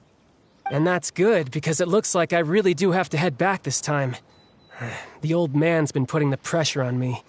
He sent someone to tell me I'm needed for some sort of project. Project Stuja? Yeah, that's the one. I heard Regrader's involved too. I'm not looking forward to having to listen to all his monologuing, that's for sure. Hey, maybe you could think of a way for me to stay in Fontaine for a little longer. Helping Linny and the others brush up on their fighting skills would be far more interesting. If you and I could spar, that would be even better. I've been waiting for a chance to see you go all out. And what a sweet little daydream that is. But I also have a role to play in all this. I'll be leaving Fontaine shortly as well. Besides, considering how little they see fit to step outside the homeland, being called on to return to Snezhnaya by such illustrious dignitaries, what a great honor. Wouldn't you agree? One I could do without, I'd say. Is it just Paimon? Or does it kind of seem like they're... So, dear guests of the House of the Hearth, to what do I owe the visit? Well, we just... Right! We're super close to Linny and the others, but we still don't know much about you! Is that so? Introductions have already been made, have they not? Oh, well, you see? There's only so much you can learn about someone from a short introduction. At least tell us something a little extra, like... Why do you call yourself father? Huh, good question. I'd also like to know. The fact that you have to ask tells me our intelligence work has been quite successful. Telling you the answer to that question would only serve to undermine that success. And we can't have that, now can we? Spoken like a true diplomat. That was some expert sidestepping right there. Well, if there's nothing else, I think I'll take my leave. I still have a small matter to resolve at home. Wait, don't go!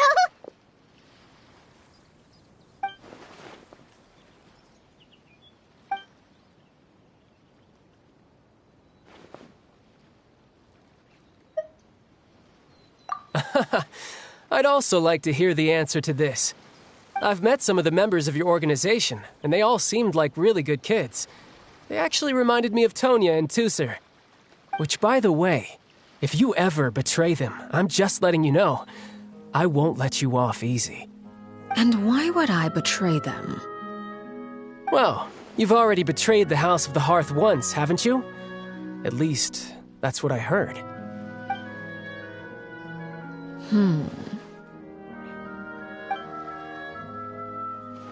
Okay, I admit. That's just what the old man told me. The rooster, I mean.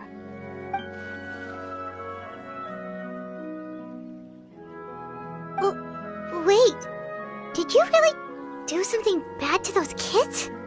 Never mind what I've done. I'm more curious as to what the mighty rooster had to say. Care to enlighten me? Well, nothing much. Just some stuff about you taking out many other members of the House of the Hearth, and even going so far to attack your own family. I see. Oh, based on your reaction, I'm guessing it's all a bunch of lies. Hardly. I don't appreciate his particular turns of phrase, but I suppose he didn't say anything untrue.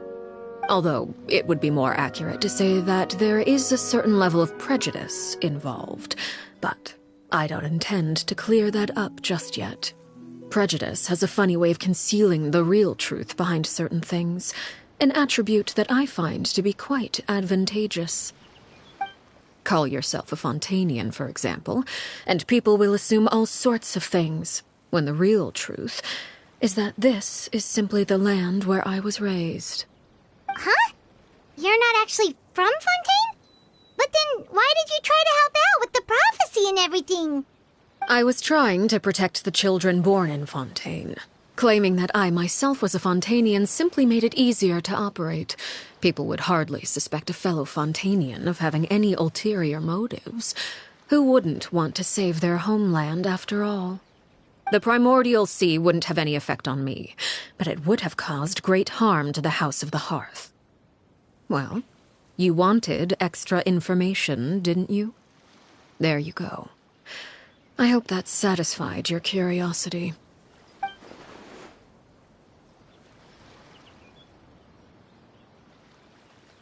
So, you stayed in Fontaine for the kids. I guess I was wrong to believe you'd betray them. Apologies. Looks like I was holding on to some prejudices myself. Good. Like I said, I like it when others have misconceptions of me. Actually, while I was recuperating at the House of the Hearth, there was something else that really caught my attention. I heard that members always resolve disputes and arguments with a friendly spar, and the loser has to back down. Seems pretty cool if you ask me. Would also give them plenty of opportunities to hone their skills. Well, that's only a recent development. In the past, such spars weren't nearly so friendly. The losing party would lose everything, including their life. They were that high stakes? Whew, at least that's not a thing anymore. Well, the current atmosphere's not half bad. I'm a bit jealous, actually. You've got so many family members around you, and you even get to live with them. Having a lot of family around means dealing with a considerable amount of bickering and scheming. Once Tonya and Tusser enter their rebellious phase, I'm sure you'll understand. Just imagine. Tusser becomes obsessed with plucking out strands from the rooster's mustache, or Tonya decides to dye her hair 42 different colors. Okay. I get the picture.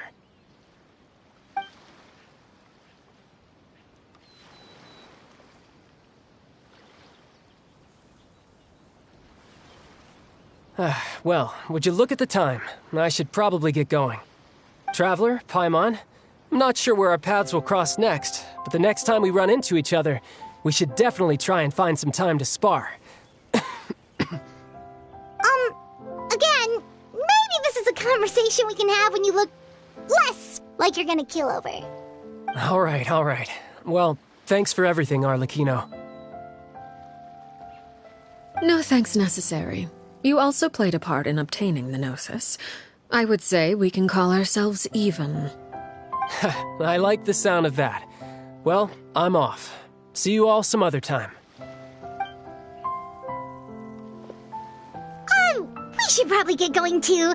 Do you want to head back with us? Oh? You want me to leave so soon? Oh, well, you see, I'm rather enjoying the evening breeze. If you don't mind, I think I'll stick around for a bit. I have some things to think about. Apologies for not attending to you like a proper host. Please forgive this slight. I do hope you'll have a pleasant stay. We managed to keep her distracted until nightfall. Good thing Child was there to keep the conversation going. You don't think she suspected anything, do you? Oh, I wonder if Liddy ran into any issues. Let's hurry back and see how everything went.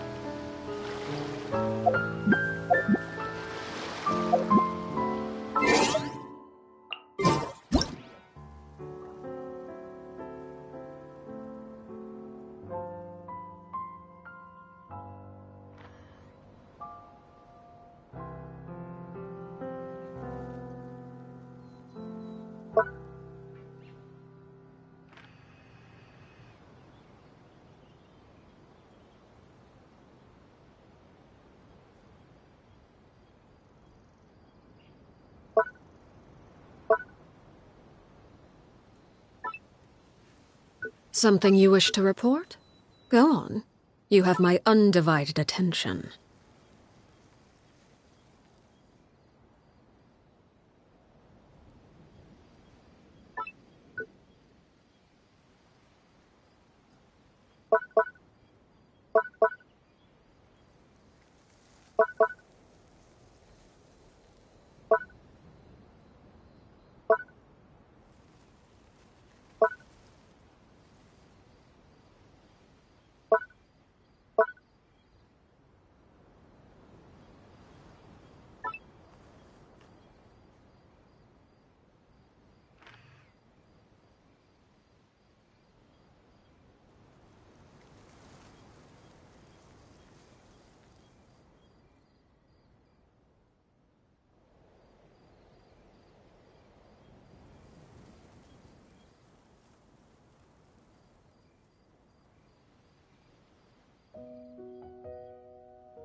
What could the children be up to?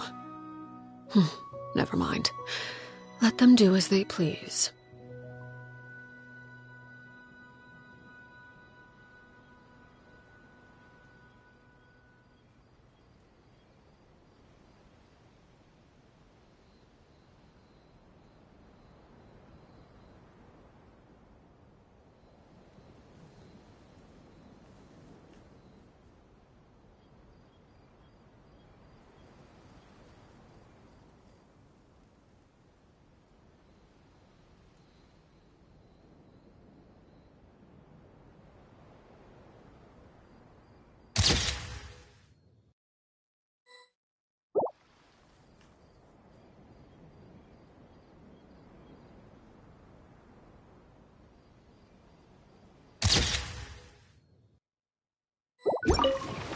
Oh? You decided to stay a little longer? Let's take in the ocean view together, then.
Well, long story short, we ran into a small issue.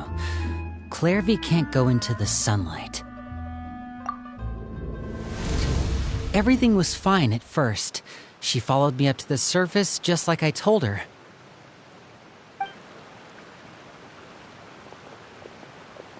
But as I led her out of the shadows and into the sunlight, she vanished.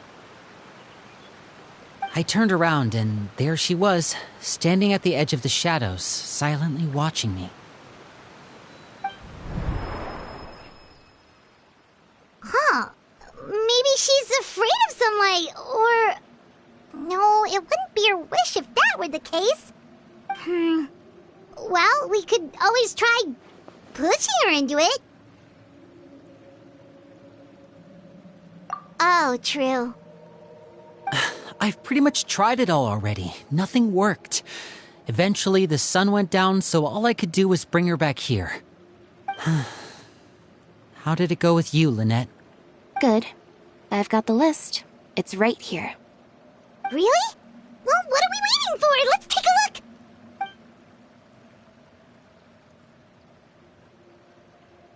Oh, that's a lot of pages. Oh, it's gonna take forever to get through it all. We can each take a section. Here.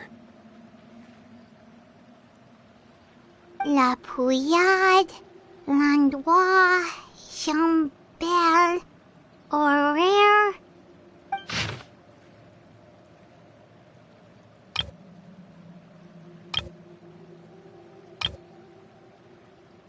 Oh, yikes. That Horaire guy has a huge scar on his face. He's kinda giving Paimon the creeps. I've met him before. The scar is from an injury he received during a mission. I still remember him joking with me about it. He said any future lover would take one look at him and then lose all interest. Did he say anything else? Well, I asked if there was someone he was interested in. He said no, and that's where our conversation ended. It was only later that I learned he really did have someone he liked. He risked everything to escape so he could be with her, but it didn't work. One day, Father asked to see him, and, well, I never saw him again after that. Wait, so that means the Knave, she... It may seem cruel, but it's just one of the rules of the house. Betrayal is not to be taken lightly. We know too many secrets to come and go as we please. So, if you do try to leave, you pay with your life.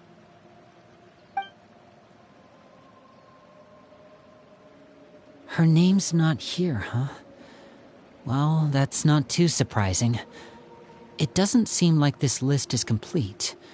It only contains records dating back around 5 years. Let's shift our attention then. Fremine, were you able to find anything out? Fremine. Sorry. I was thinking about something. I managed to talk to quite a few people, but I couldn't help but notice that the atmosphere in the house was a little... strange. Strange?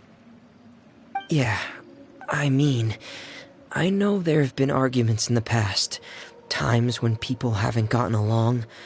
Chaplot and Filiol are a good example of that. Oh, those are two of the people that we met while delivering supplies. Paimon can see how they might not get along. They had very different vibes, and their, interests seem to be pretty different as well. That's to be expected, actually. Father brought us all here, shared her knowledge with us, taught us how to fight. That's one thing we all share. But that's also where the similarities end. Not all of us feel the same desire to stay here. As members of the House of the Hearth, we're also considered part of the Fatui.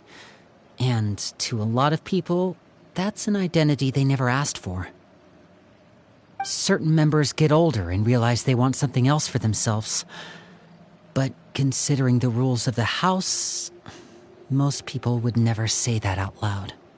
People like Chaplot and Foltz are loyal to Father and her vision.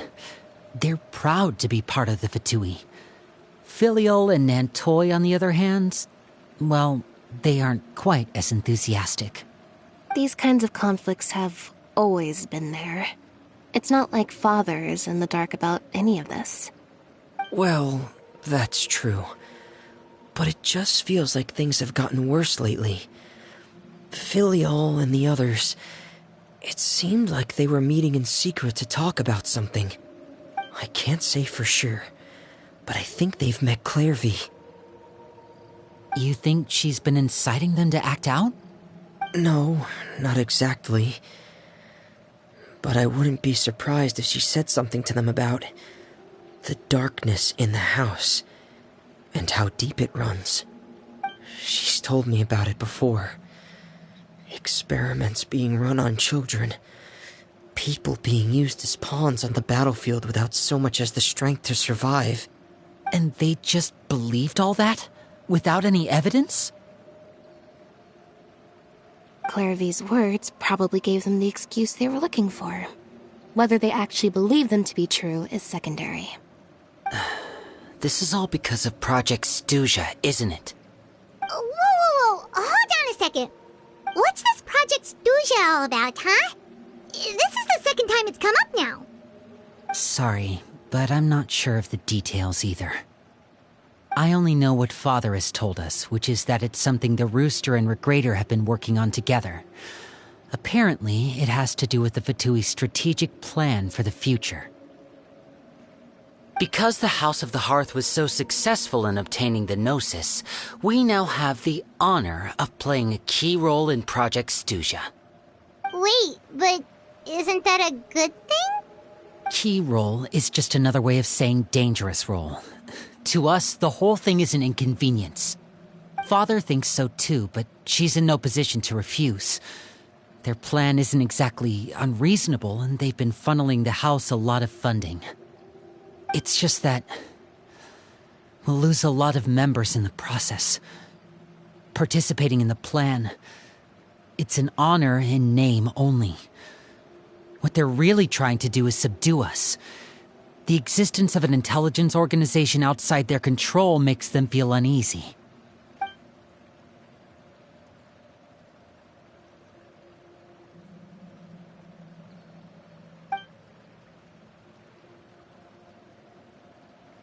Okay, super complicated top secret Fatui business aside, what does all of this have to do with the conflicts you were talking about earlier? Paimon doesn't get the connection. External pressure has a way of exacerbating internal strife.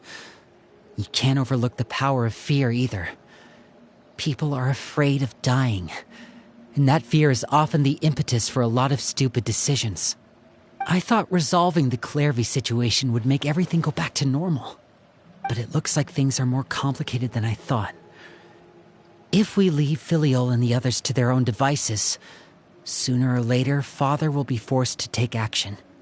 We can only focus on one situation at a time, brother. You're right. Even if we confront Filial and the others, it won't do any good. It might even make matters worse.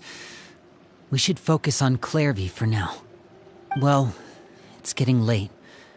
We should head back and get some rest. We'll try again first thing tomorrow. Lynette, you stick with me this time. Fremine, keep a close eye on Filial and the others. Make sure they don't do anything they'll regret. Good work today, everyone. Have a good night, and I'll see you tomorrow.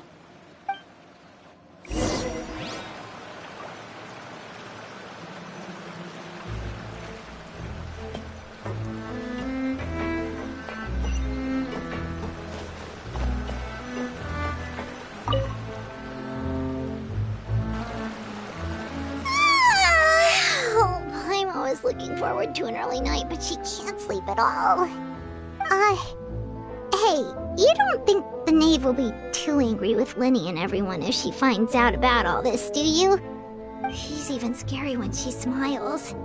If she were to actually get angry... you have to protect Paimon if that happens, okay, Traveler?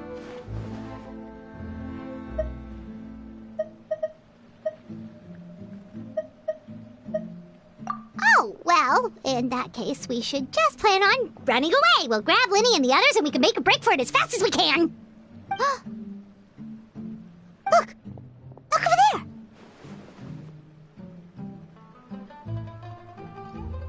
Quick! Let's catch up with her before anyone sees!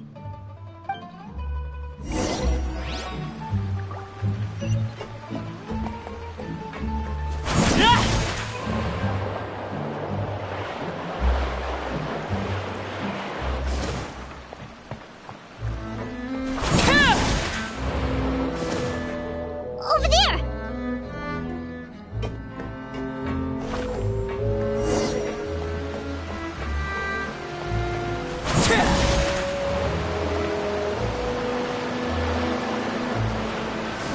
Oh, where is she going?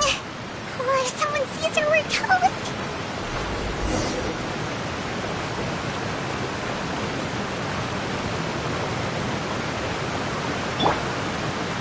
Rise!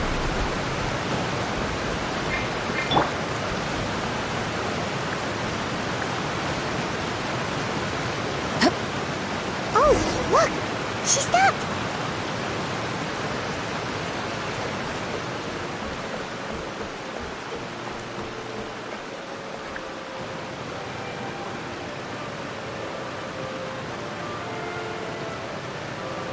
Clearvy! Shh. I opened the window while no one was looking. Look how pretty the outside is. If only I could have more than this. You probably think I'm being silly, huh? All this hopeless resisting.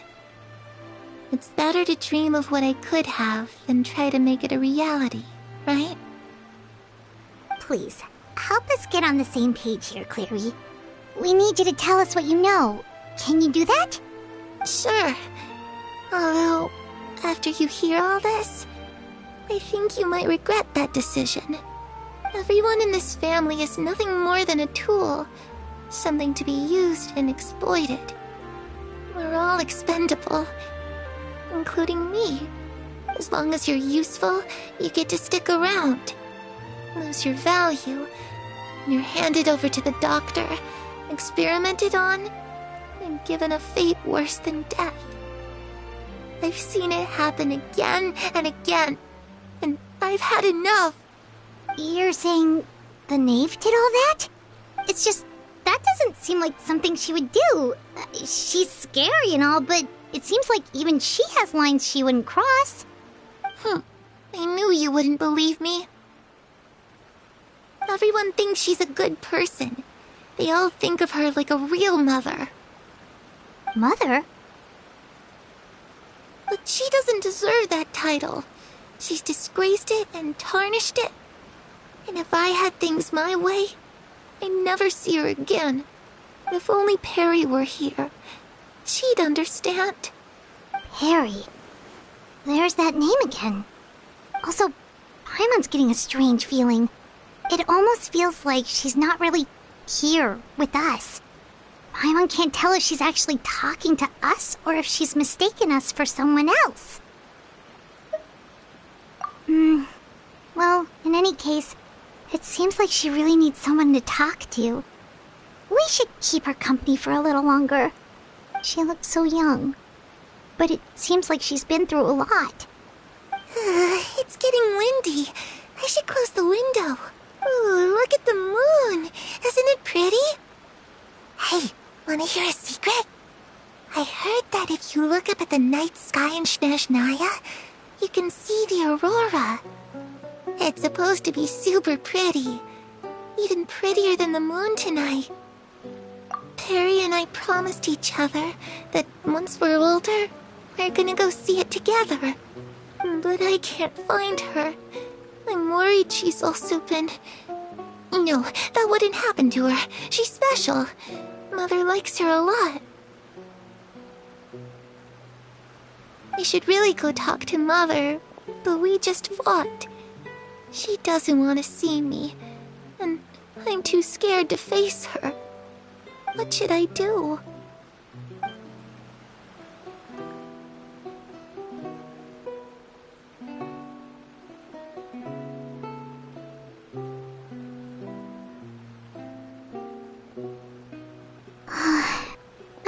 really doesn't understand what's going on with her.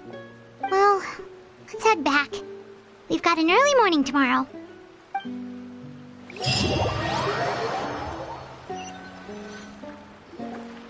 All right, looks like we're all here. Let's go ahead with the plan. Oh? What is it?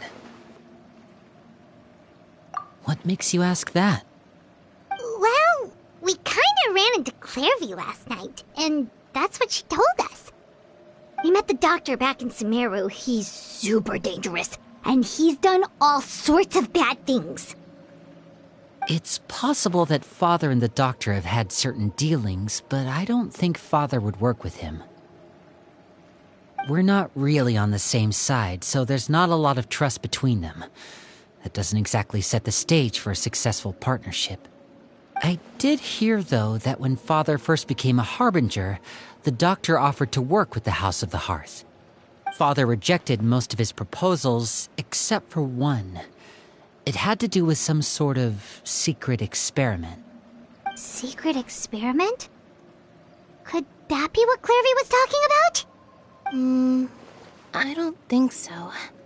I don't know any details about the experiment itself, but I do know it's an entirely independent operation. The Doctor only proposed a direction for the research. That was the extent of his involvement. I still don't think that counts as working together. The details of the experiment are confidential, but complete records are kept on all participants. That doesn't seem to be the case with the situation Clairvy referred to. I know you don't agree with some of the Fatui's methods, and I'm not asking you to. But I am asking you to trust us on this. The House of the Hearth has its own principles. There are certain lines we're not willing to cross. Alright, that's good to hear at least. Clairvy seems to think the Knave and the Doctor worked together to do something horrible. If that turned out to be true, Paimon doesn't know how we would even face you guys. It's just that it doesn't seem like Clairvy is lying either. The easiest thing to do would be just ask the Knave directly, but Paimon doesn't think she'd tell us. Father didn't come back last night. She's probably still near the shore. We'll be counting on you to distract her. Lynette, you're with me. Fremine, you know what to do. Be on your guard, everyone. All right, let's get to it.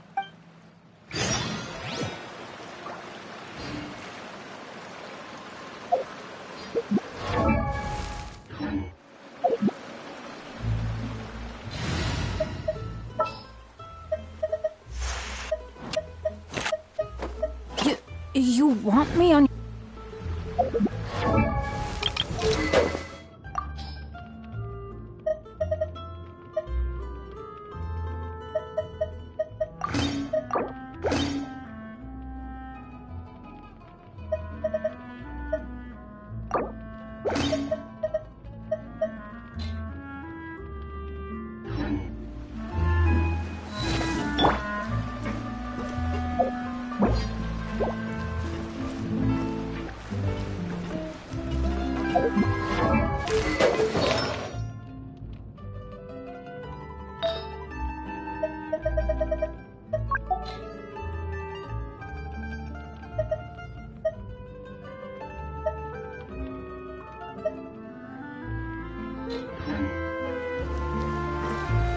Where are we going today?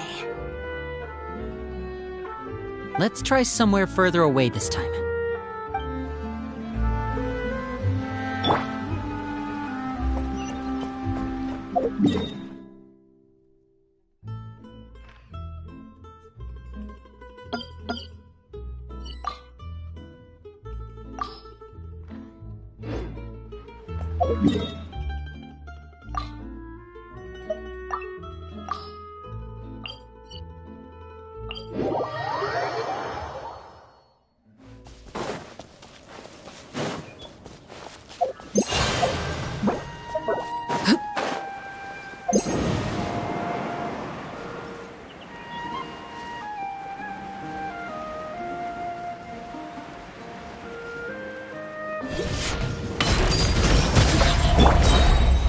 stabilize! Everybody stand back! Cool it!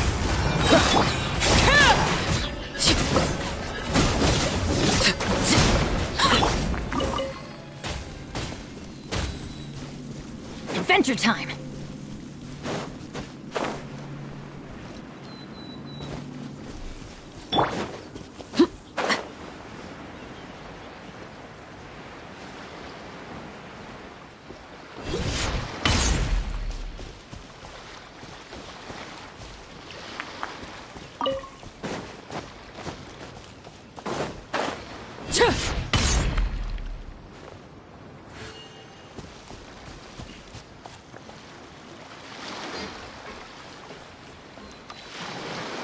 Ah, it's you two again. I must say, you look a bit pale. Did you have trouble sleeping last night? A little. Perhaps if you had less on your mind, you'd be able to absolve yourself of such troubles. So what are you planning to do now? Catch up on some sleep? Or should I give you some time to rack your brain for a topic to discuss before I ask any questions? Although I must profess to being curious. Without Child here, how do you plan on distracting me? Us? Distract you? A good one. But no, we were just here for a chat. Looks like you could have used some extra time to think. No matter. If you don't have any other plans, why don't you accompany me somewhere? Don't worry. I'll be sure to steer clear of any scheming children. The ocean breeze is sure nice today. Children always think they can hide things from the grown-ups. But nothing gets past me. Least of all a little scheming. I think I'll let them have at it for a little longer. I can be very patient. Well, I'll leave you to think things over. If you're so inclined, meet me outside the Palais Mermonia. Good things come to children who do as they're told. So I do hope you decide to tag along. If only for your friends' sakes. What should we do? She clearly knows about everything we've been doing, and Paimon doesn't think it'd be a stretch to say she was threatening us just now.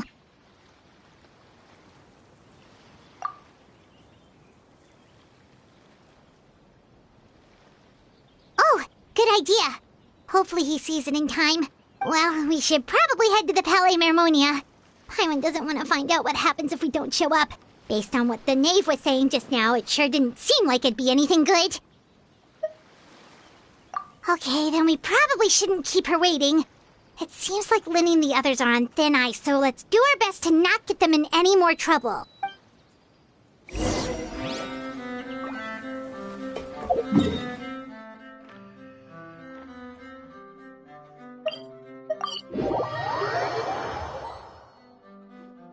Seeing as we still have some time before my meeting, we might as well enjoy some pleasant conversation while we wait. I'm glad to see you get along with my children. Being surrounded by good companions is necessary for a child's development. You're not planning on doing anything to them, are you? I assume you're referring to Linny, Lynette, and Fremine. Although, there's that situation with Filial and Nentoy as well. It appears quite a few people have been acting out lately. No matter. I'm not one to discriminate.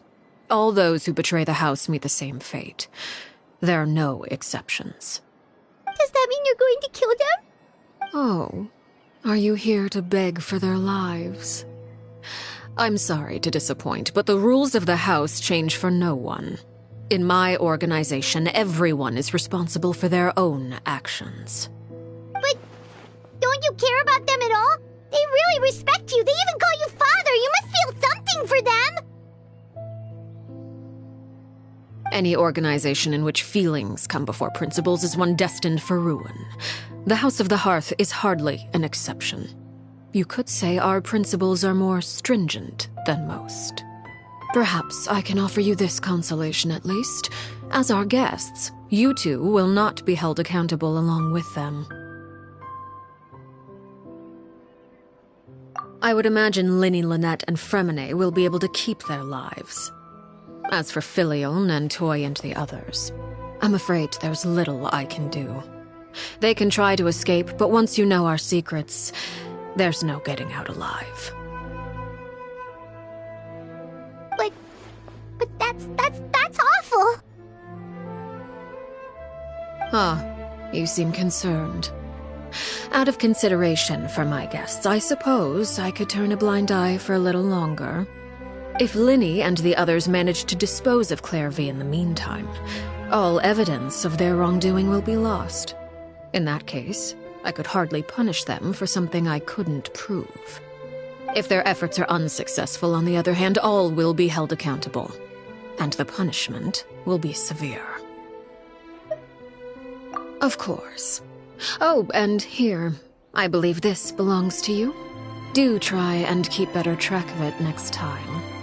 It takes a considerable amount of time to train a bird like this. It would be such a pity if you were to lose it. Permanently. Wait, where did you get that? Well, I'm afraid that's all the time we have to chat. Now, for the matter at hand. I asked you to meet me here because I have business at the Palais Mermonia. It has nothing to do with you, but I think it would be prudent for you to stick by my side for the time being. There will always be time later to run off and tell Linny what you've learned. Well, time to go. Looks like we wrapped things up just in time.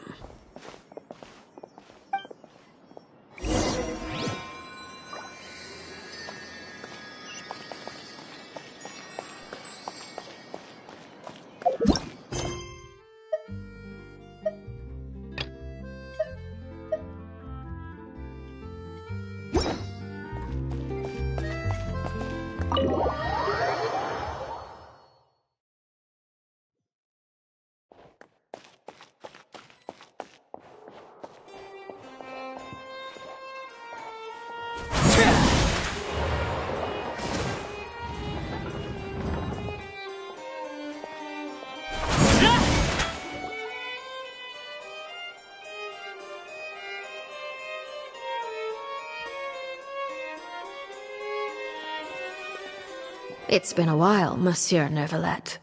I must say, I wasn't expecting my meeting request to be approved quite so quickly.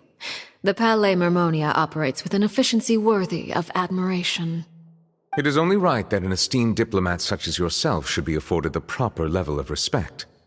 Although, if I may speak plainly, I must confess that I did not anticipate we would have the occasion to meet again after presenting you with the Gnosis. I see you've brought the Traveler and Paimon with you as well. If I may inquire as to the purpose of your visit.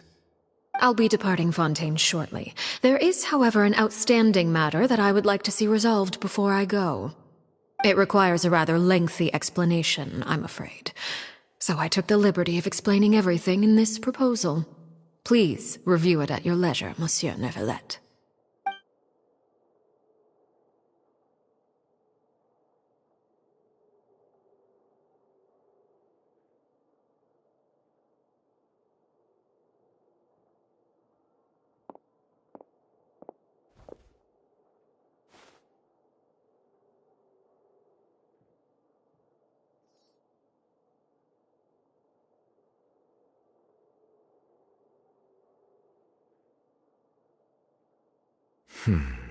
I understand your request.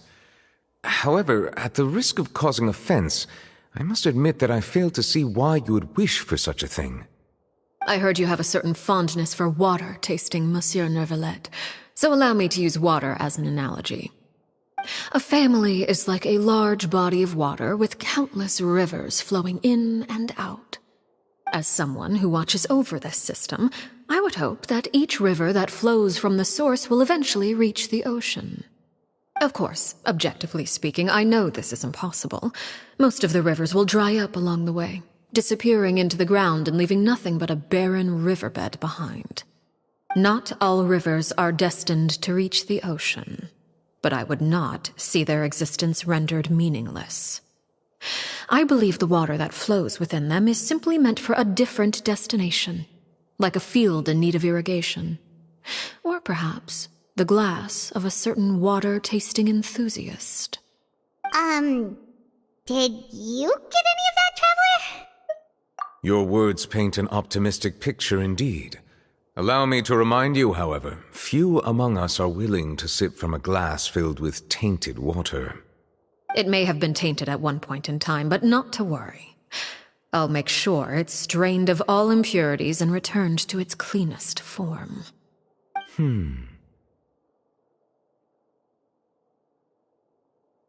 I seem to recall there being a transactional aspect to your proposal. Perhaps you could expound on that? If you accept my proposal, Monsieur Neuvillette, I will gradually withdraw my forces from Fontaine. And, unless absolutely necessary, I will no longer carry out any special missions within Fontaine. I presume I can take your words to mean that, in the future, cases similar to the Tartuffe assassination will cease to cross my desk? Tartuffe? Ah, that thief who embezzled funds from all those charities, you mean? My deepest condolences to his family, but without any evidence, I cannot imagine how the House of the Hearth might have been involved in his passing. Of course, if you accept my proposal, Monsieur Neuvillette, I'm sure certain measures could be taken to reduce the frequency of such troubles. You choose your words carefully indeed. In that case, I am inclined to accept your proposal. My thanks for your generosity, Monsieur Neuvillette. Well, with that settled, we should be going now. I took the liberty of bringing along 2 bottles of spring water from Snezhnaya for you to enjoy. I do hope I get the chance to hear your impressions. Perhaps at our next meeting, yes? Indeed. I trust you would not overlook your commitment in the meantime. All right, Traveler Paimon. Time to go.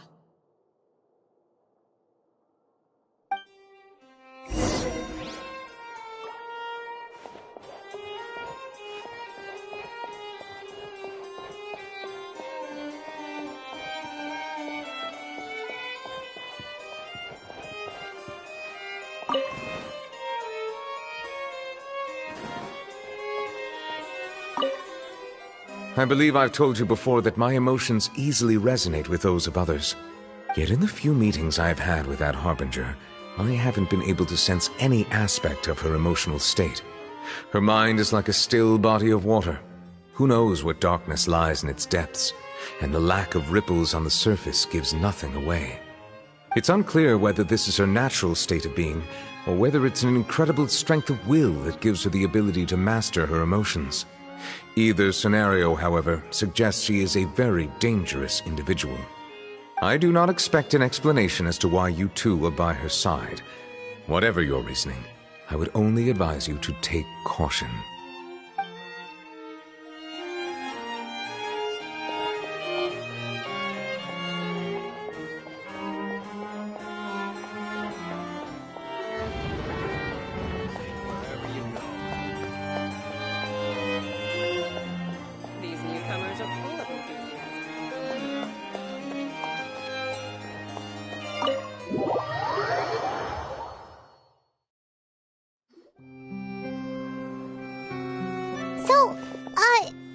What exactly were you talking about back there? Paimon only heard you mention some rivers, a large body of water, and then some kind of irrigation scheme. You really want to know? I would imagine there might be more pressing concerns at the moment. Lenny, Paimon really hopes everything's going okay. Oh, Paimon recognizes that look. You've got your thinking cap on, don't you, Traveler?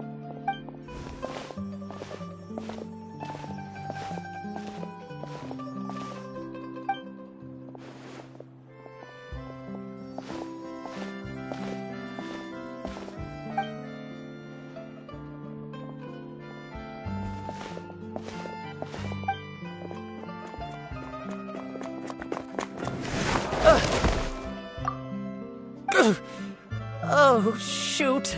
Are you alright? Oh, jeez. I'm so sorry. I was so focused on selling these papers, I wasn't looking where I was going. Well, let me make it up to you at least. Here, take this paper. On the house.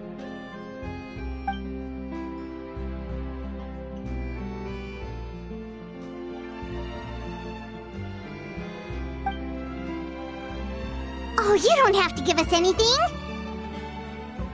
Please, I want to. It's not like I'm short on supply. All the extras will be useless come tomorrow anyway. It's my fault, really. I was just trying to bring home some extra mora for the family, but I bit off more than I can chew. I haven't had many takers today, so I'm still swimming in papers. What's going on here? Nothing much. I just ran into your friend here on accident. I should probably get going, actually, so... Hold on.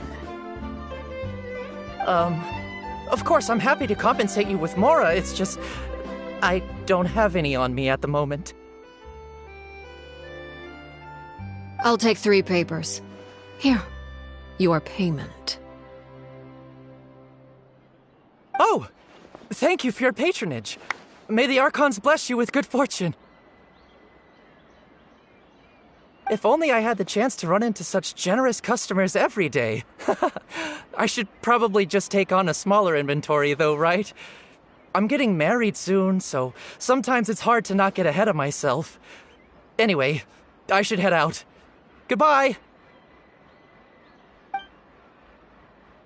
Well, now that my affairs are settled, we should take the boat back to Poisson. We've even acquired some light reading to enjoy along the way. Actually, why don't we stick around for a little longer? Paimon just realized how hungry she is. She can't head back to Poisson on an empty stomach.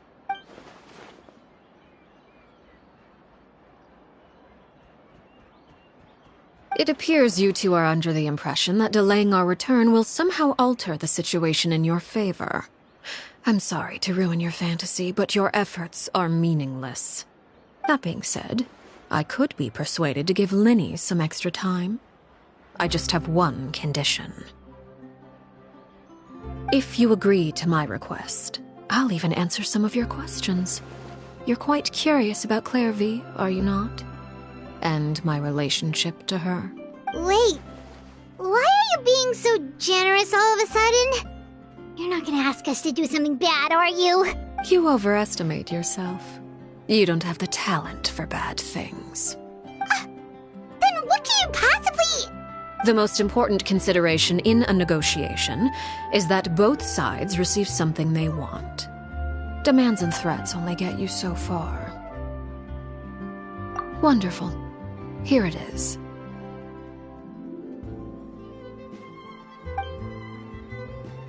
When the time comes, make the choice that you deem most appropriate in the situation, and lend your help to the House of the Hearth.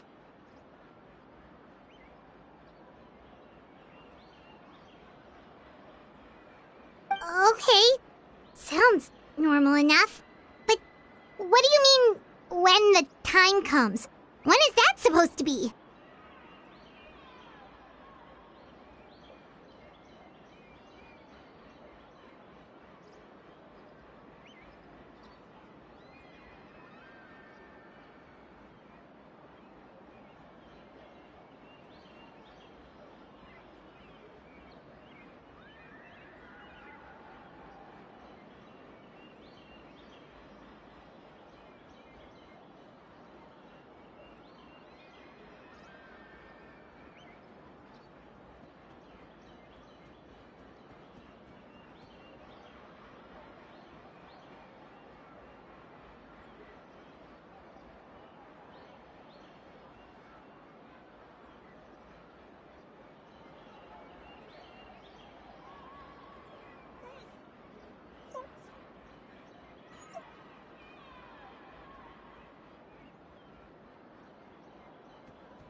That is for you to decide.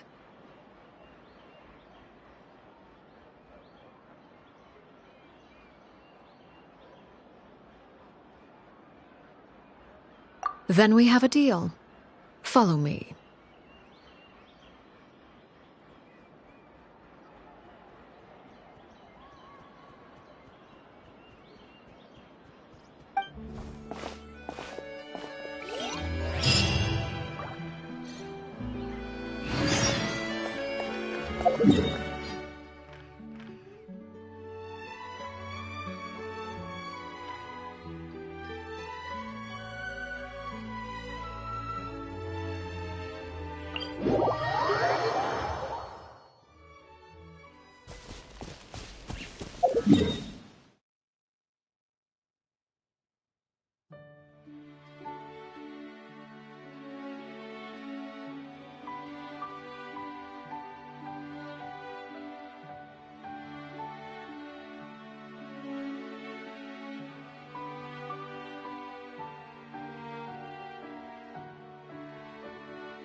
Staring into my eyes is ill-advised. I can't promise you'll like what you see.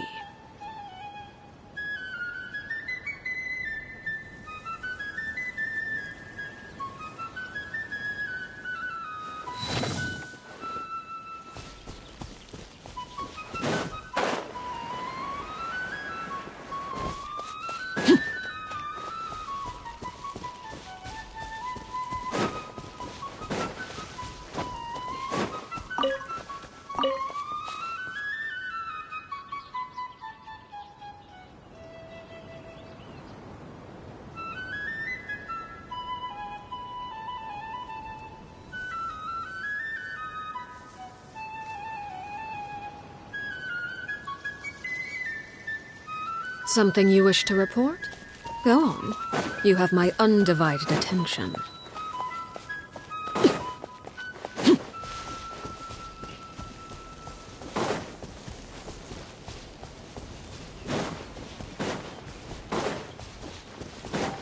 How about we explore the area ahead of us later?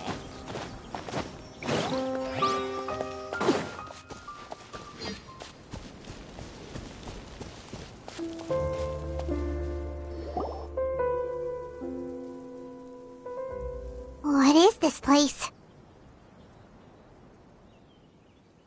Somewhere long forgotten by everyone. It used to be a grand building. Now it's nothing more than a pile of rubble. No one comes here anymore, nor does anyone care about what once happened here. Although, this place does have something to do with the story I'm about to tell you. It was before I became a Harbinger, and before Linny and the others joined the House of the Hearth. Due to certain events, I first killed Clairvy and then her mother. And this is where it all happened. You were the one that killed Clairvy? Patience now. Allow me to explain Clairvy's side of the story first. I'll start from the beginning. Clairvy was 6 years old when she was brought by her mother, Crucibina, to live in the House of the Hearth. From the outside, it seemed like a fairy tale. A thriving family made up of kind adults and friendly children. Crucibina was the Knave at that time, and the House of the Hearth was under her control. She was Clairvy's mother by blood, but she was also the mother to all the children in the house. Clairvy was happy here, for a time. But she quickly realized that being part of this family wasn't a fairy tale at all. It was a kind of purgatory. Purgatory? Exactly. The House of the Hearth takes in war orphans from all over Tevat. But as for how to raise them, that depends entirely on the person in charge. Crucibina came up with a novel idea. She would teach the children to fight, force them to duel each other, and then crown as the king of the house the child who proved themselves most worthy of inheriting her title. It's difficult to estimate the number of children who died or were maimed in the process. There's little I can say about the ones who died. The ones that emerged with permanent injuries, on the other hand, well, they still served a purpose. They would be handed over to the doctor to be experimented on, or sent away on dangerous missions. Nothing more than tools to be used and then discarded. So those were the experiments Clairvy was talking about. But what actually happened to her? You said that Clairvy was Crucibina's daughter, so if Clairvy tried to convince her to stop what she was doing, Crucibina probably would have listened, right? Despite being Clairvy's mother, Crucibina cared little for her daughter. She forced Clairvy to join the House of the Hearth only as a means to demonstrate her own impartiality as a mother, to prove that she treated all her children equally. Clairvy did try to convince her mother to change her ways, but it was to no avail. After her efforts failed, the only other option was to rise up and try to fight back. Unfortunately, the other children had already been thoroughly indoctrinated into the illusion of happiness Crucibina had created. Of course, there was one exception.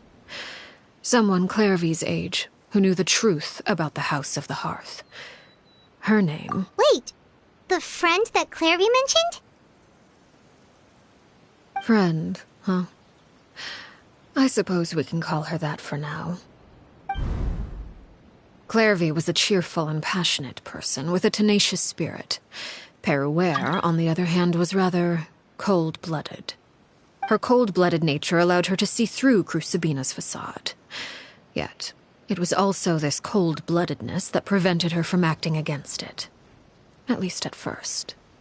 While Clairvy longed for freedom, Perouere was convinced that, amid all the fighting and violence, she would make it until the end. Despite their differences, the two became fast friends, united by their knowledge of the truth. Clairvy told Perouere that she hoped to create a real family, where no one would be killed or sacrificed. There may have been a certain naivete to her ideas, but Clairvy proved her determination many times over. She tried countless times to run away, ask for help, or expose the truth. But her efforts only earned her beating after beating. The only thing that kept her going was her strength of will. Even with her body racked with pain, she would still stand on her tiptoes and open the window at night. She and Perouere would look out at the moon together, a fierce longing for freedom shining in her eyes. But one day, that light simply vanished. Oh no. What happened?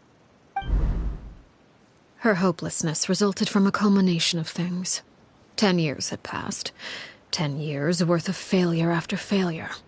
She and Peruere weren't children anymore, but finding any chance to escape still seemed as hopeless as ever. It was during this time that Peruere suggested a new plan.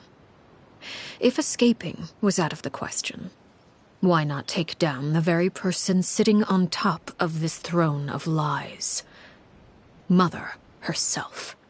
Clairvy rejected that proposal. She claimed that, as a famous harbinger, Crucibina possessed an unimaginable amount of power. Trying to kill her would have an incredibly low chance of success. Clairvy never gave another reason, but Peruere could see it written all over her face. Clairvy still thought of Crucibina as her mother. Killing her own flesh and blood was a line she couldn't bring herself to cross. If she couldn't escape and fight back, then only one option remained.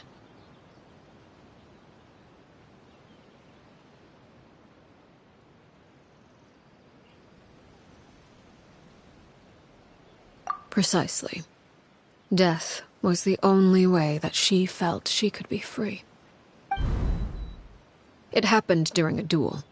When she arrived at the dueling ring that day, her partner turned out to be none other than Peruere. The very person that had stood by her side all those years. It was a fierce battle. But ultimately, Clairvy decided to let Peruere end her life. From that moment on, Peruere's journey was one written in flames. When the rain finally came and washed it all away, there she stood, the sole victor in Mother's endless game of slaughter. A trail of corpses strewn across her path to success. It was the very result she had predicted 10 years prior. Even then, she believed she would make it until the end. She wasn't surprised by the fact that she emerged as Mother's undisputed heir. Rather, her success left her with an inexplicable sense of restlessness. She was unsettled. And there was only one thing that could quell that sensation.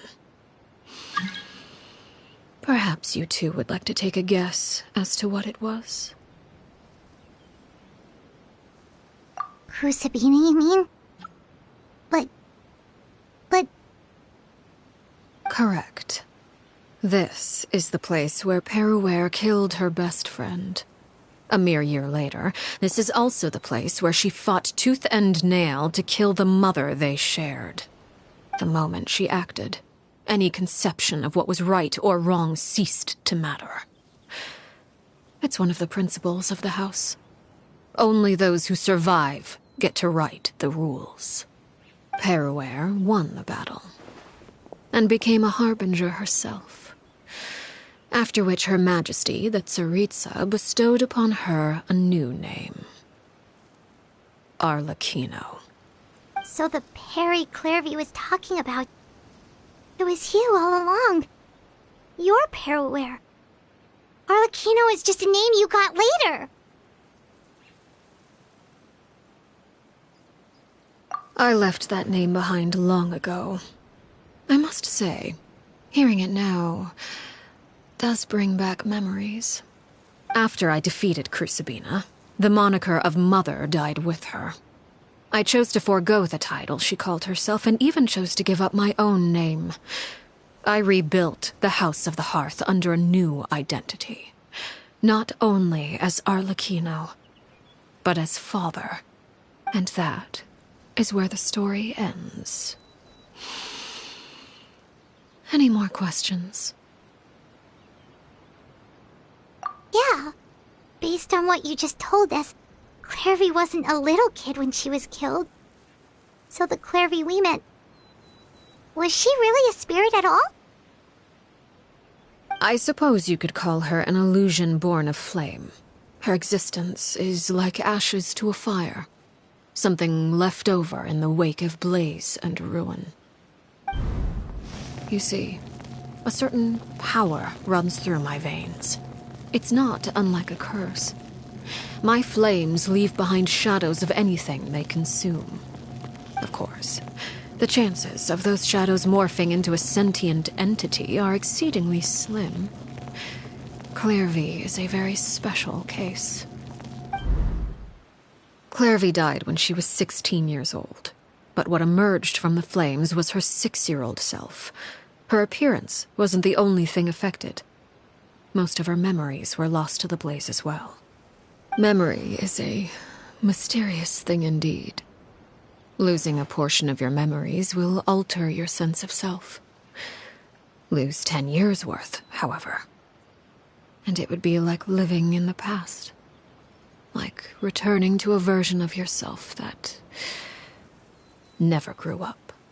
No wonder Paimon got such a weird feeling when we were talking to her. Perhaps I should put it this way. Clairvy is someone trapped in time. It may seem like she exists with us in the present, but she truly lives in the confines of her own past. So if all of that is true, then you must have known about Clairvy for a long time. Indeed.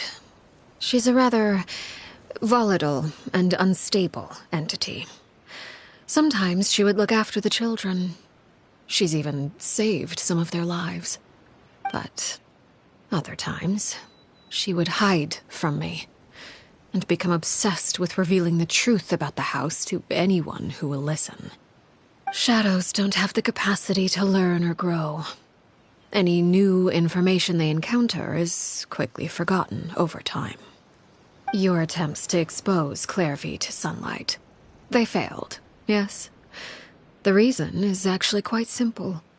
In Clairvy's mind, the house is impossible to escape, and it is this very perception that traps her there. But no matter. All I have to do is kill her again, and all will be resolved. I don't anticipate so much as a single speck of ash will be left behind this time. Wait! Paimon can understand why you might want her gone, but isn't there another way? So what if she's trapped in her 6-year-old self? She's still your friend! At least talk to her first! It's too late for that. She broke the rules, and now she must be punished. That goes for Filial and Nantoy as well. She's had quite the effect on them. I hope you understand the difference between Crucibina and myself lies in our formulation of the rules, not our policy for enforcing them. Upholding the rules without question is a trait we both share, because that is how a household should be run. Is this really what you want to do? Whatever could you mean? Don't you want to say a proper goodbye at least? Whether as a killer or as a father, there are two things that must be avoided at all costs: anger and sorrow. Anger makes you impulsive. Sorrow causes you to waver. Well, it appears it's about time to proceed. Before we arrived, I told some of my well-behaved children to bring our troublemakers here by nightfall. I do believe I've kept my end of the deal. I give your friends quite a bit more time. As for what happens now, we'll just have to wait and see.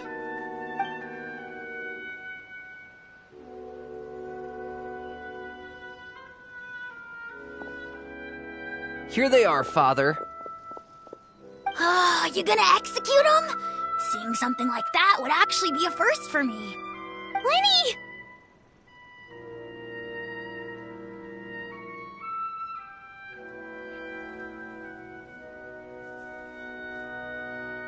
I'm sorry. I heard about how you helped buy us more time. But I still failed. I couldn't find a way to fulfill her wish. Huh? Are you... Perry? Indeed, it's been a while, Clairvy. Perry! Shh, stay right there. I'm sorry to postpone our reunion, but first I believe certain scores need settling.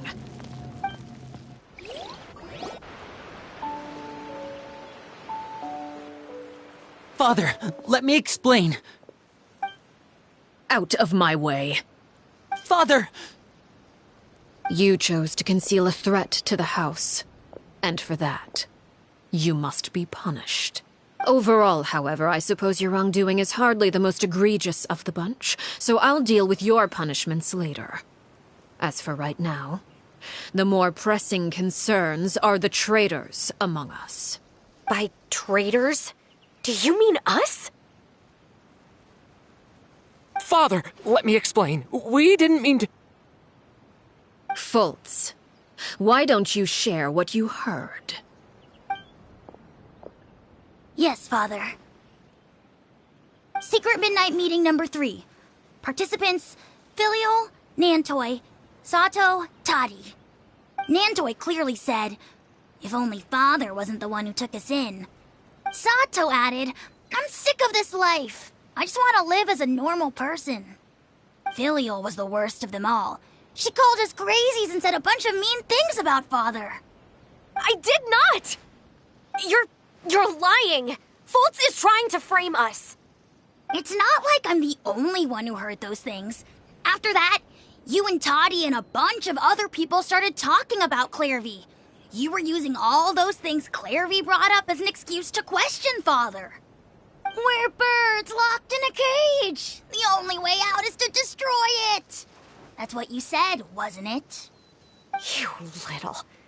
You just want me gone, don't you? What did I ever do to you, huh? And you, Sheplo, have you forgotten who stood by your sickbed, watched over you, and changed your dressings? Come on, let's hear it then. What's your reason for all this?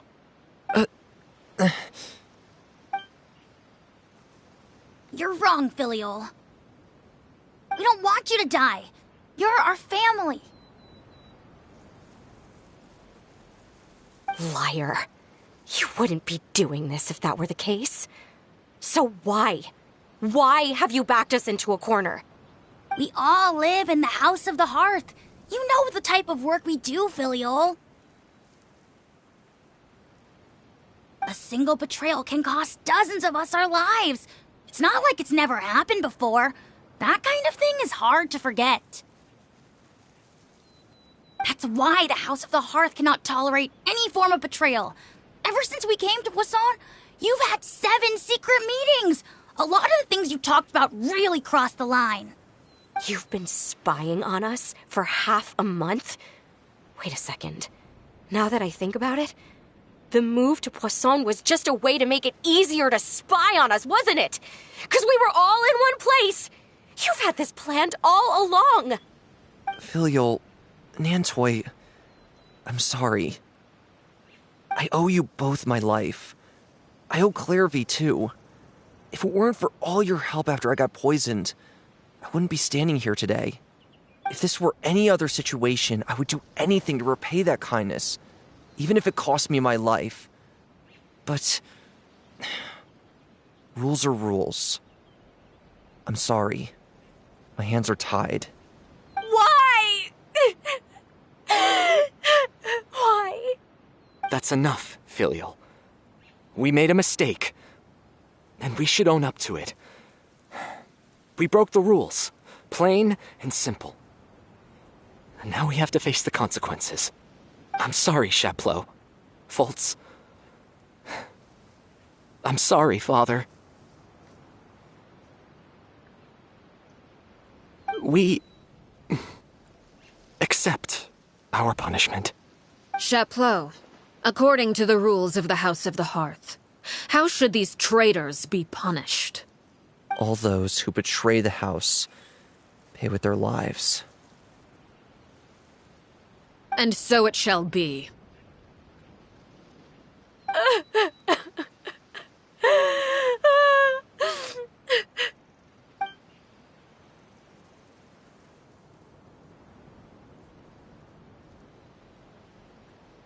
Father, please wait! Something you want to say, Linny? Please reconsider, Father. What Filial and the others did, does it really count as betrayal? We all come from broken families.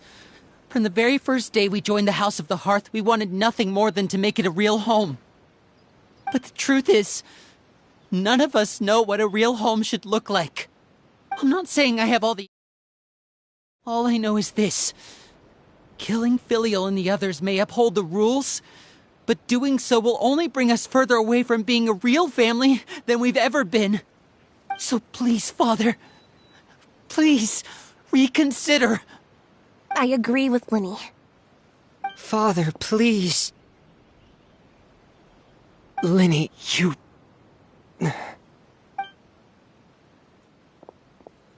I also agree with Linny.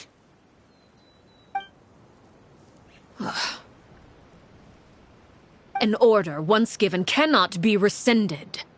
However, given the extent of your determination, I suppose we shall have to go about this a different way. Draw your weapons and face me. Our weapons?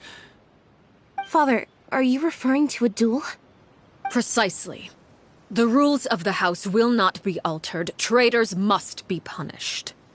However, resolving disputes with a duel is also one of our rules, one that also applies to me. Demonstrate a sufficient showing of strength, and I shall offer a concession. Wait. Beat Father in a duel? Impossible. Father is way too strong, even for Linny.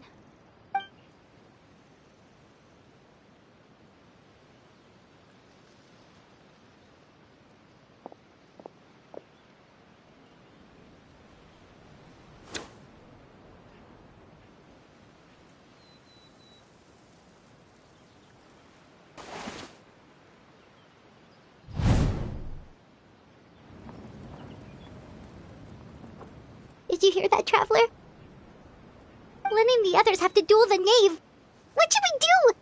Can they really win something like that? If they lose, those people from the house are really gonna be executed. Hey, are you listening?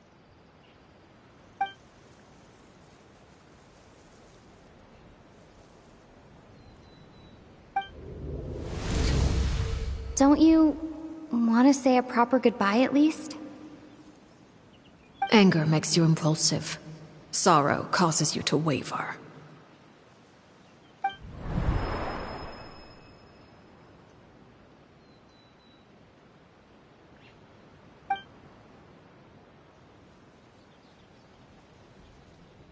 Oh, looking at that expression on her face, she seems really serious about this. Guess that means there's no chance she's throwing the duel on purpose, huh?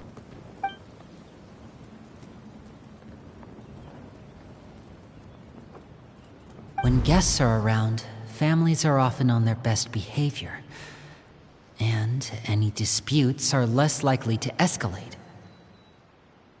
When the time comes, make the choice that you deem most appropriate in the situation, and lend your help to the House of the Hearth.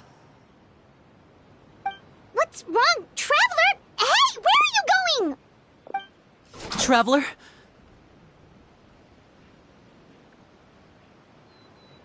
You're asking to join the duel against the Knave?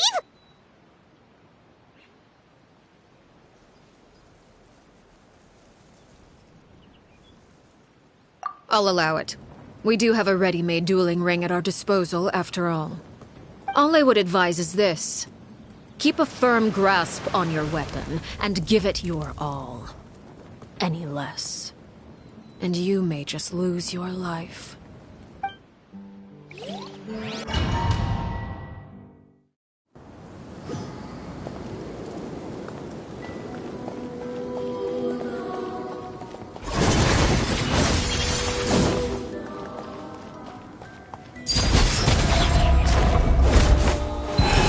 Is where you fall. Watch out for Father's movements! With these rising flames! I'm going in! Don't get frostbite. How amazing. Now that's more like it. Hang in there! Everybody stand back! Freeze! With these rising flames! How amusing.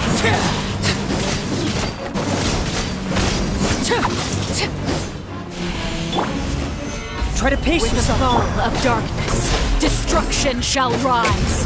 The countdown has begun. Have a taste of purgatory. Let's light it up!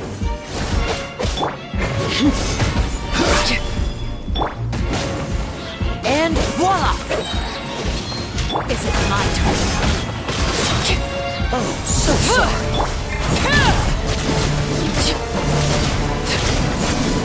Transfixed, witness my rise. How amusing. Father is even stronger than I expected.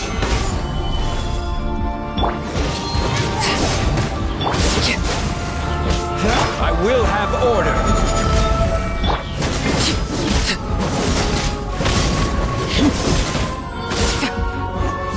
How amusing. Look out! Overruled. Stabilize. I'm going in! Don't get frostbite. Not bad. You've proven to be a worthy opponent after all. Watch out for Father's movements!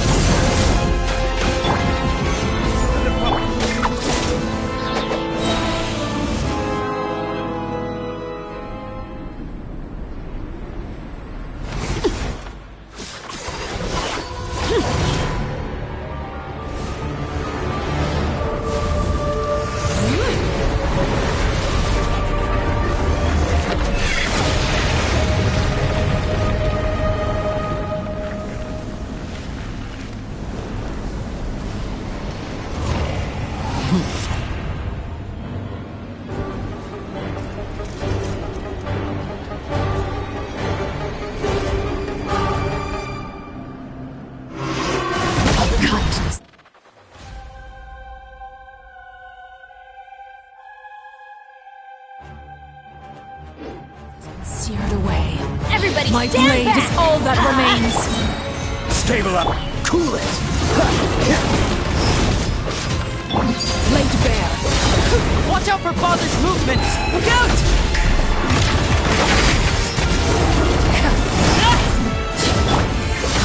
Gather. I'm going in!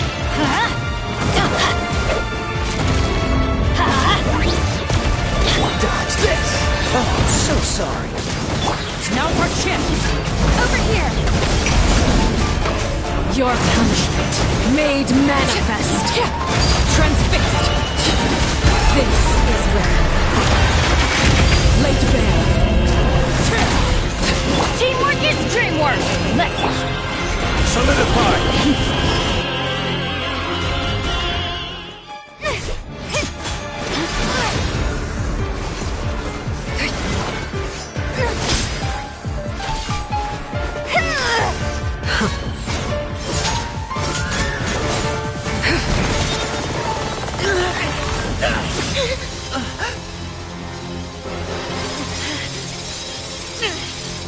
You should know better than to crowd in one place.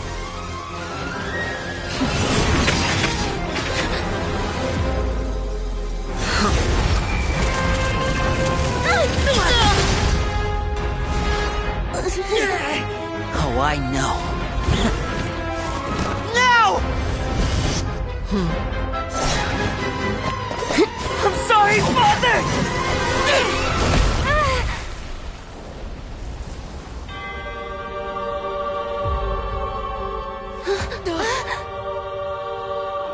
Sorry for what? This pitiful excuse for an attack.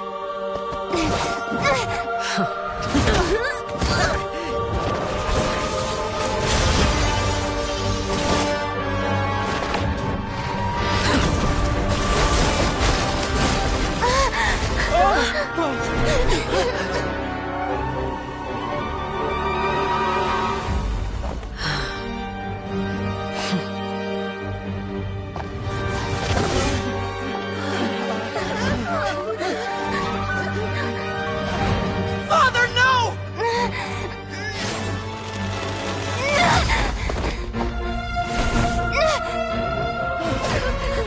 Made it out, did you? You're stronger than I expected.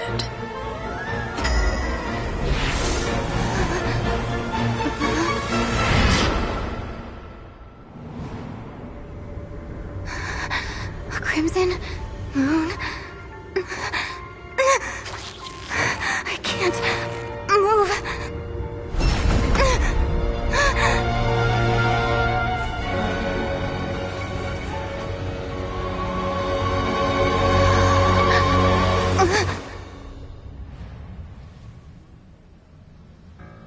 Still, not strong enough to beat me.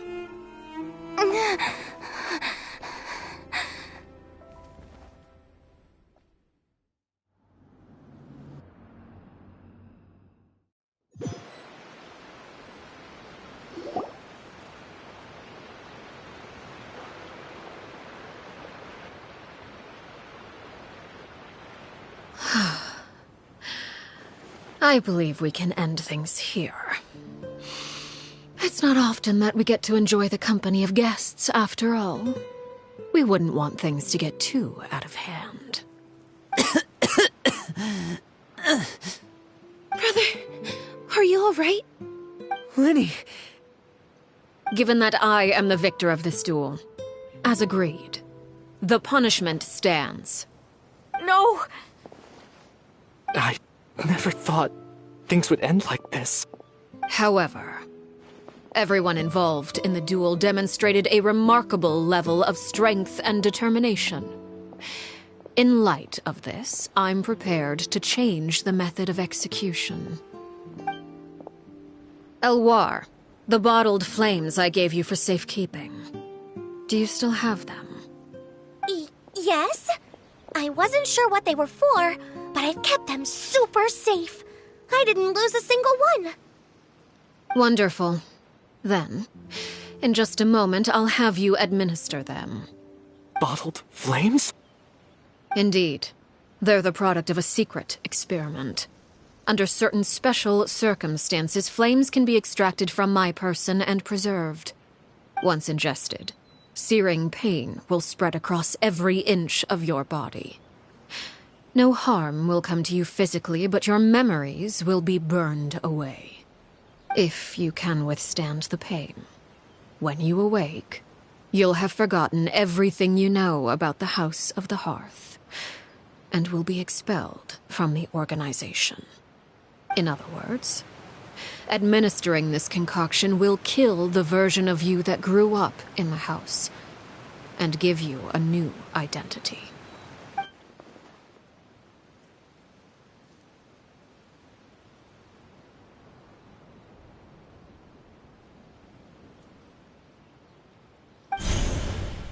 Memory is a mysterious thing indeed. Losing a portion of your memories will alter your sense of self.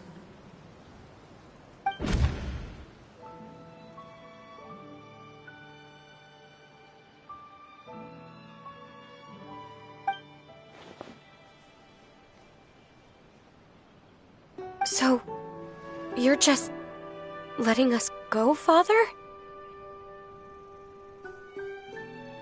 You misunderstand. Memories are extremely important. Once consumed by flame, the version of you standing before me will die, and our secrets will die with you.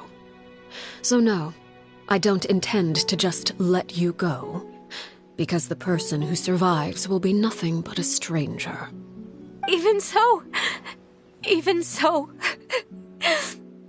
I won't have to live in fear anymore. I'm sorry, Father. I'm sorry I let you down. But I really... Don't cry, Filial.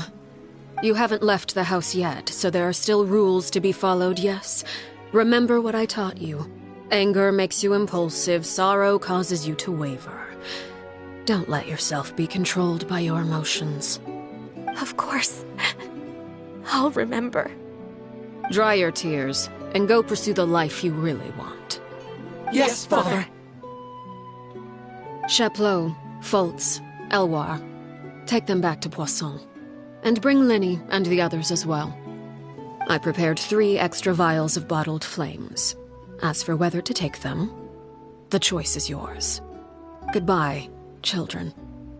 The next time we meet, I will no longer be your father. Thank you for all you've done for the house. I hope you have bright futures ahead of you.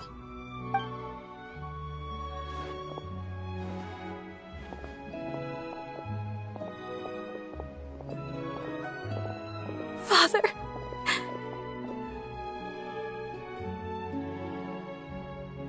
Let's go.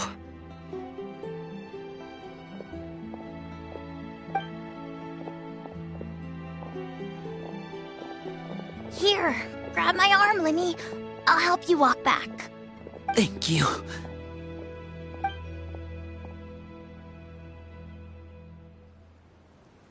Clairvy.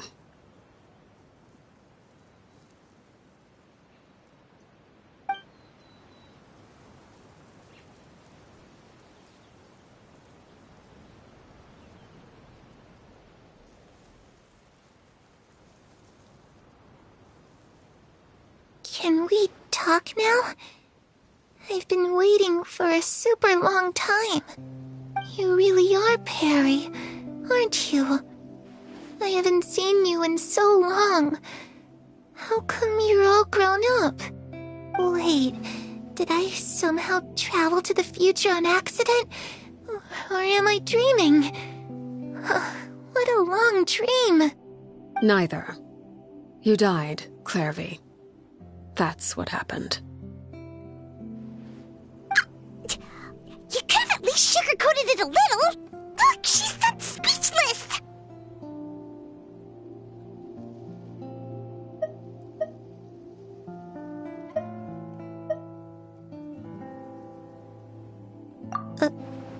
Oh. Okay then. Huh? That's it? You accepted it just like that? Yep. If that's what Perry says happened, then I believe her. Perry wouldn't lie to me. Plus, I don't really need to know why I'm like this. I'm more curious about what happens in the future. If you're a harbinger now, Perry, that means Mother is gone, isn't she? Can you tell me about it? I want to know what happened to her. And to me. You never stopped trying to defy fate. At first, no one believed you. You could only vent your frustrations to the moon. In fact, you often sought comfort in the night sky. You wanted to see the aurora, so one night we promised each other we would go to Snezhnaya to see it together. Later on, you tried to run away, but you were brought back each time. Mother spared your life, but it wasn't out of kindness. Instead, she decided to make an example of you by slowly torturing you over time. That way, the other children would know what happens to traitors. Still, you never gave up. Mother hoped that through ruthless duel after ruthless duel, she would be able to crown an ultimate victor among the children she raised. But you called on everyone to unite, to fight to a draw in order to reduce casualties. Your efforts may have only delayed the inevitable, but still. You gave them hope. You tried everything you could think of, but every attempt ended in failure. Still, you never turned your sword on Crucibina, and you never turned it on me. On that gloomy day, you told me, "For the last 16 years of my life, I've done everything I can to fight for freedom. But now, I realize that the only freedom I truly possess is the freedom to choose to die." I never imagined I would say something like that. I must have been feeling really worn down. But somehow, I still think I understand. According to Mother's plan, only one of us was going to make it until the end. And I always hoped that person would be you. If I could do it all over again, I still don't think I would make a different choice. Even when I first met you, I knew you'd be able to do what I couldn't. Is that so? Even now, I'm not sure I truly understand what kind of freedom you were trying to pursue. But as the head of the House of the Hearth, and as the children's father, I've tried to give them the most basic of freedoms. The freedom to choose their own fate. It's something I discussed with the Iudex of Fontaine. The children who want to leave the house will have their memories wiped clean of all secrets pertaining to the organization. In return, they will be allowed to live a normal life in Fontaine without being prosecuted for their past. Of course, I won't simply hand freedom to them on a silver platter. They have to fight for it and prove themselves worthy of it. Only freedom that is earned has true value. That's more than enough. That's exactly the kind of life I was fighting for. You know, Perry, I think you're a pretty amazing king, and a really great father, too. I'm really happy that you're the one who took over the house. I guess I do have one regret, though. I still haven't seen the outside world. Well, it just so happens that our dear guests over here have been to many nations and traveled to countless places.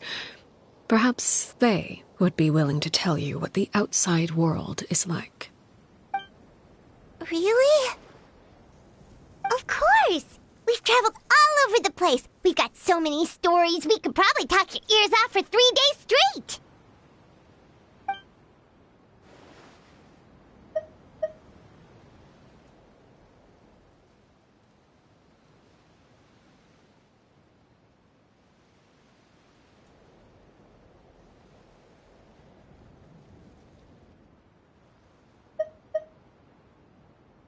You know, I used to dream of being a bard.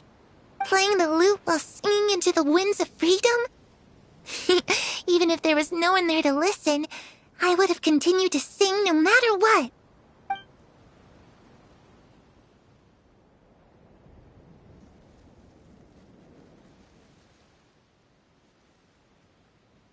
Ah, that's where Mora comes from. I never knew that before. If I had some Mora, I would buy 3 new dresses. One for me, one for Perry, and one for Mother.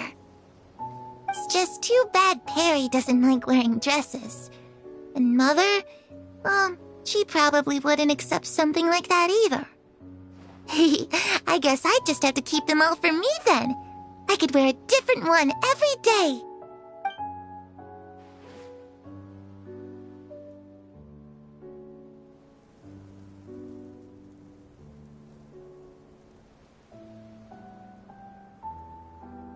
Those yokai you mentioned, what do they look like? I once saw a drawing of this one guy with horns on his head and a super scary face. Are there any yokai like that? Oh, sounds like you're talking about an Oni. Yep, we've met one, and let Paimon tell you, they're not nearly as scary as they look.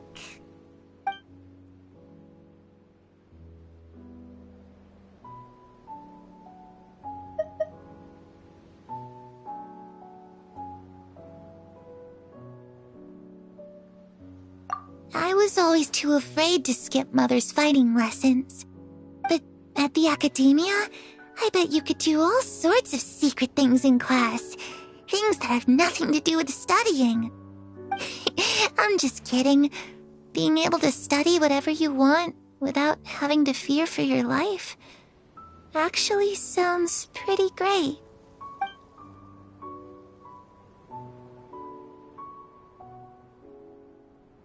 The situation was super dangerous. Lenny and Lynette were accused of committing a crime, and they were going to have to stand trial at the Opera Epicles. Oh no, that must have been hard for all of you. What happened next? Don't worry, we were able to turn the situation around super quickly, all thanks to Detective Paimon, of course. How'd you do that? Come on, tell me. Okay. So it was like this. After the failed magic show, we rushed to the scene and...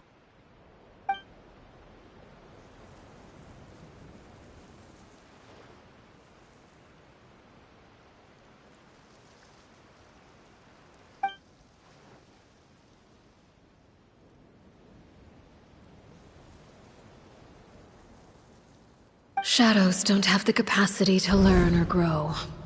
Any new information they encounter is quickly forgotten over time.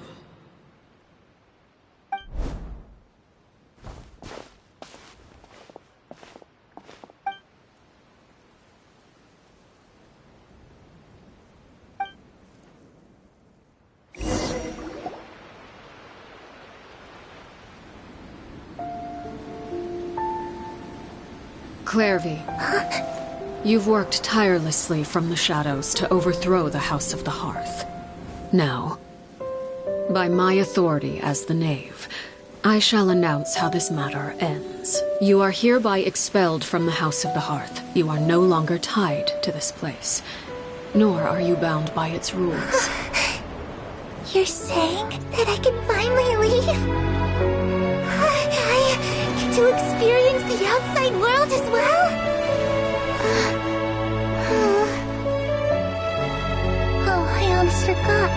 There's no getting older for me.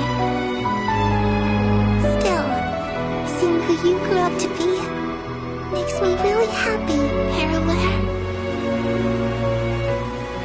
Take care of yourself. Goodbye. May we meet again someday.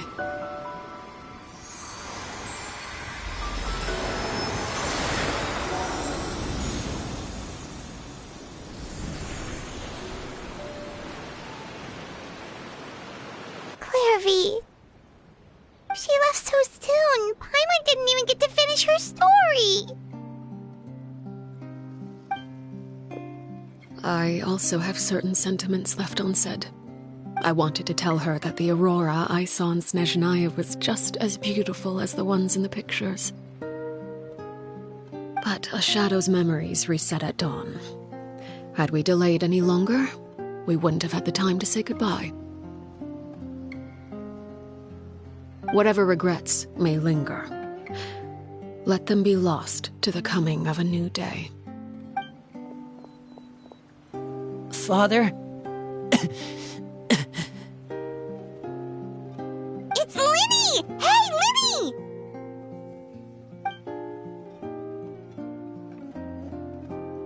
What is he doing back here? Let's go check it out.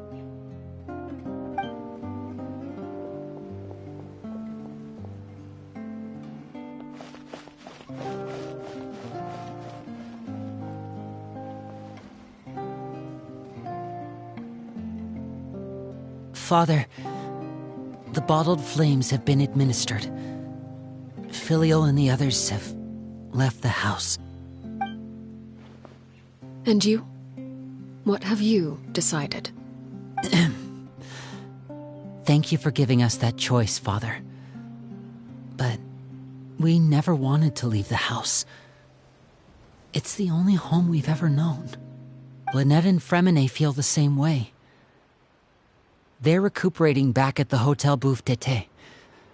But I decided to come back and tell you where we stood. I'm sure you're well aware of the expectations I have for you. I want you to follow in my footsteps and become the next king of the house. Yet you seem to have different ideas. I must admit, I'm rather surprised by your decision to stay. There's nothing wrong with choosing to live a quiet life. Leading this organization is a heavy responsibility, one not so easily carried by someone forced onto the throne. I just never understood what you saw in me.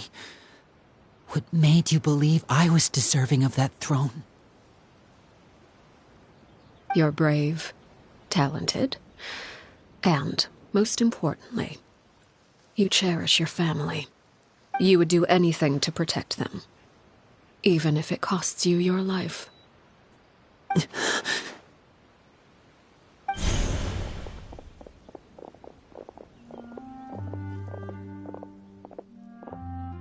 Speaking up back there was so brave of you, Linny. It's all thanks to you that we were able to convince Father to back down.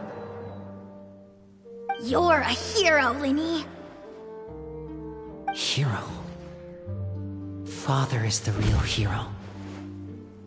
Had Father gone all out during the duel, there's no way I would have walked away with my life. She must have had it all planned from the beginning, from the very moment she suggested a duel. I'm not deserving of that title. I'm not strong enough or smart enough. You're wrong. In my opinion, all you need to be deserving of the throne is conviction and the necessary strength to act on it. We may have different ideas of what it means to be a family, but you can hardly be said to lack conviction. What you truly lack is strength. For someone of your talent, though, that's something that will come with time. Even without that strength, you still chose to face me in a duel, even though the odds were stacked against you. That capacity to honor your convictions is what I truly see in you. Father.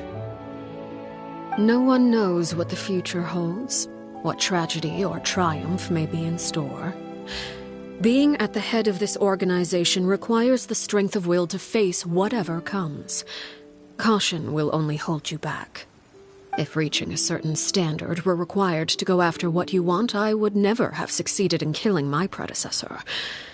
Back then, there was still a considerable gap between our abilities.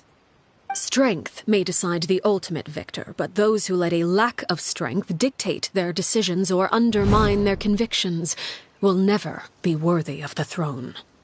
I understand, Father. Thank you. Children must grow up to surpass their parents. Only then can a family continue to flourish. The road ahead is not an easy one, so I'll ask you one last time. Are you certain you want to stay? You've done so much for me, Father, and that kindness must be repaid. Plus, with Project Stuja at hand, there are many dangers ahead, and I, for one, don't intend to back down. Protecting my family at all costs. That's my conviction. Then you're welcome to stay. As for Project Stuja, you need not be too concerned. If those cowardly businessmen and heartless dignitaries try to take us down, I'm prepared to teach them a lesson. Having members who longed for the light was our organization's last weakness. With those members no longer among our ranks, the House of the Hearth is like a spider hiding in the shadows. We need only wait for our prey to come to us. At present, our imperative is to use their plan to our advantage. In doing so, a crimson moon shall rise amid the frigid blizzards of winter. No demonstration of loyalty shall go unrewarded, and no sacrifice shall be in vain. As for the two of you, whether we meet again as friend or foe, I'll remember the camaraderie we shared in this moment.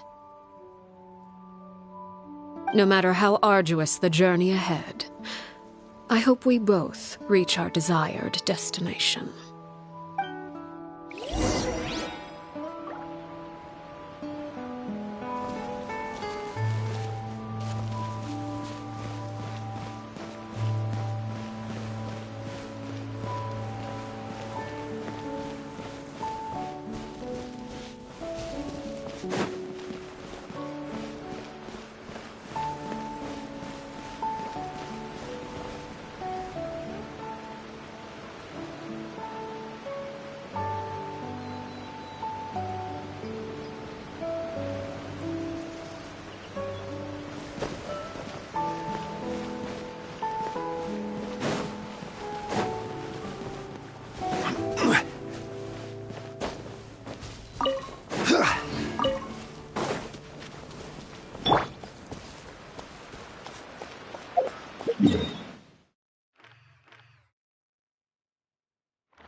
What could the children be up to?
wish to report? Go on. You have my undivided attention.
Freeze!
Stabilize! I'm going in! Oh, dodge this! Don't get frostbite!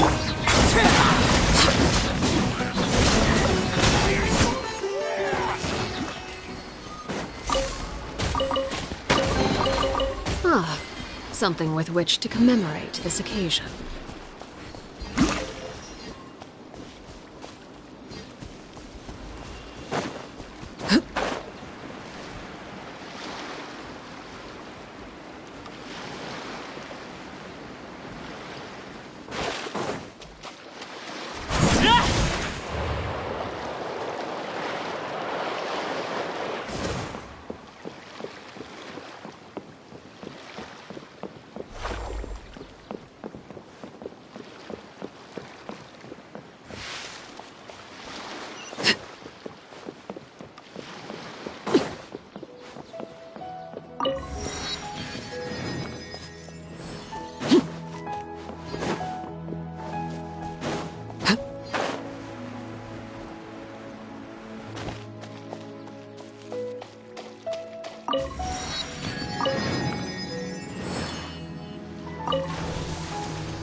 Stand back! Huh? Cool it!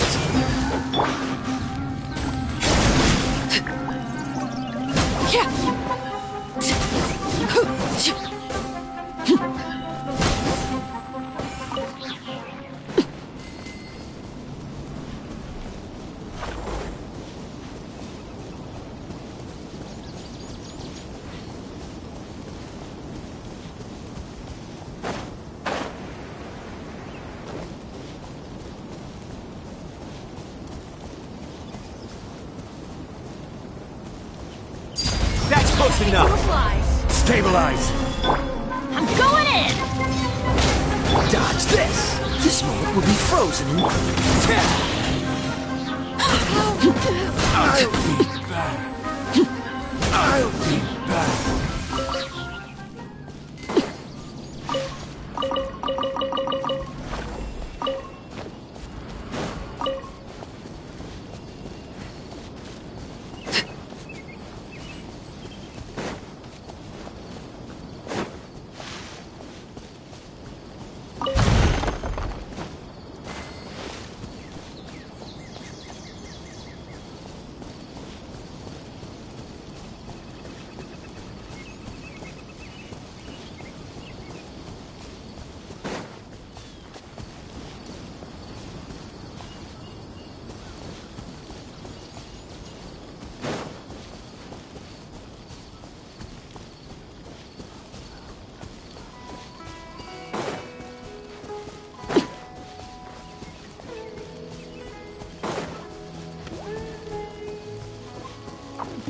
Transfixed!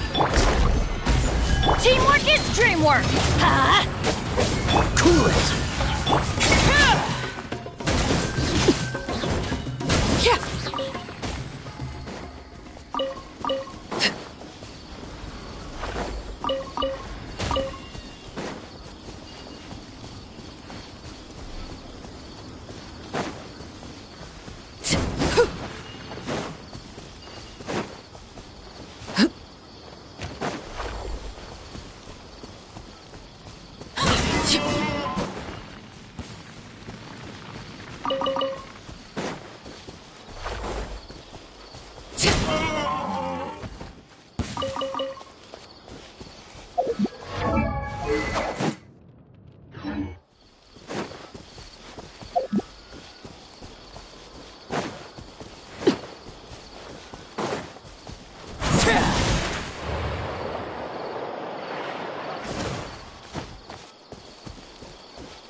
That's close Overruled! enough! Gather! Huh? I'm going in! Oh, so sorry.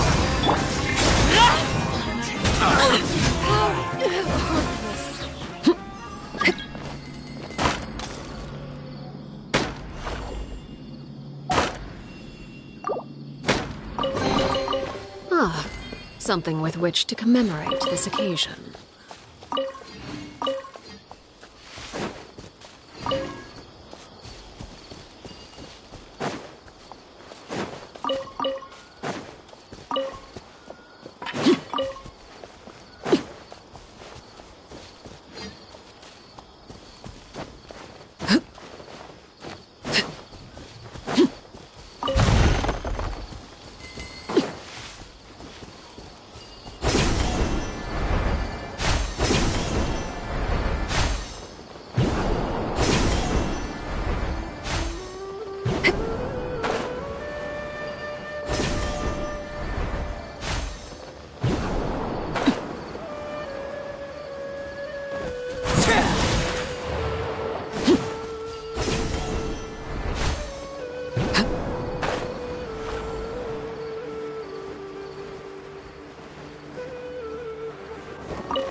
You are not welcome Transfixed. here. Witness my rise. Solidify. Let's light it up. Teamwork is trick. Dodge this. Don't get frostbite. Regret.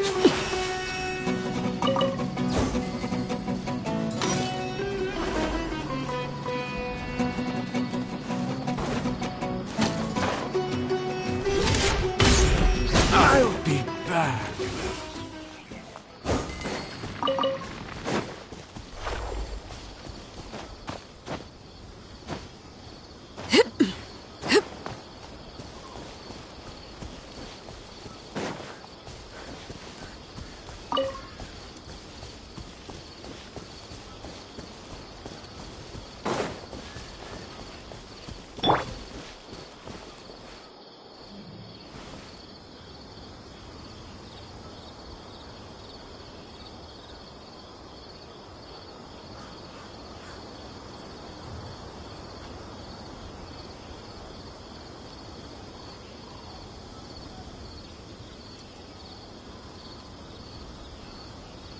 Osmanthus wine tastes the same as I remember.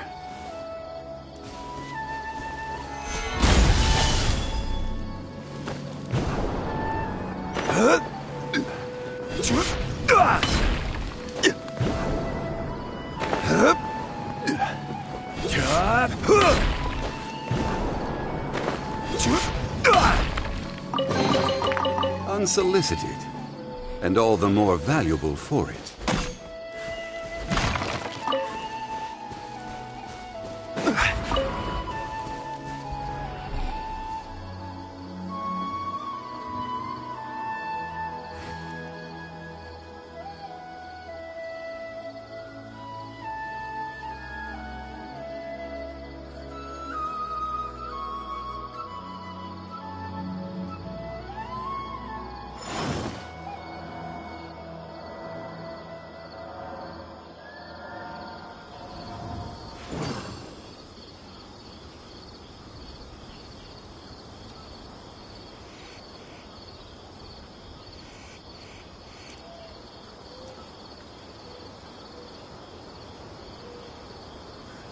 Where do you want to go next? If you'd like to see Liyue's tourist spots, I have a few references.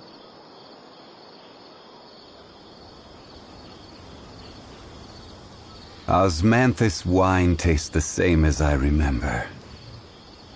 But where are those who share the memory?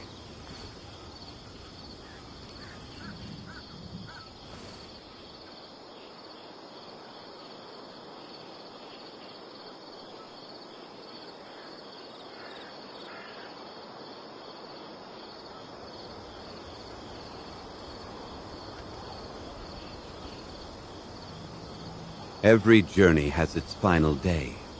Don't rush.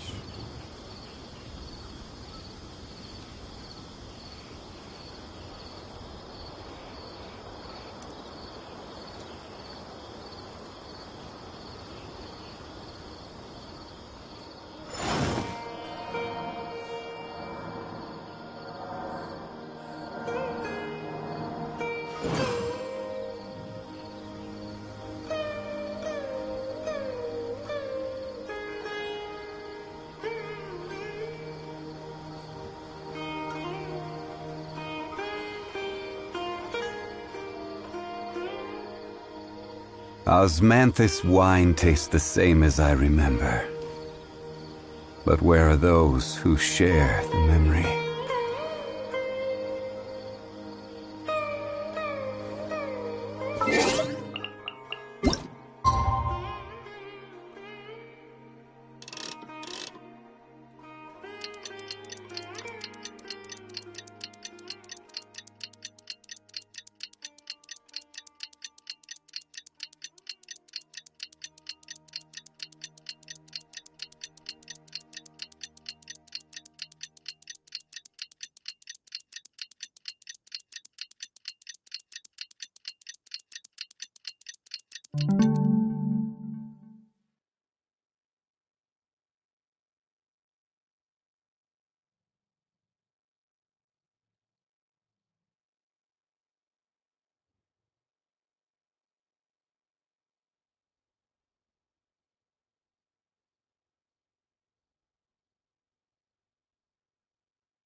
Where do you want to go next? Didn't Linny say that Lynette and Fremine were recovering at the Hotel Bouffe d'été?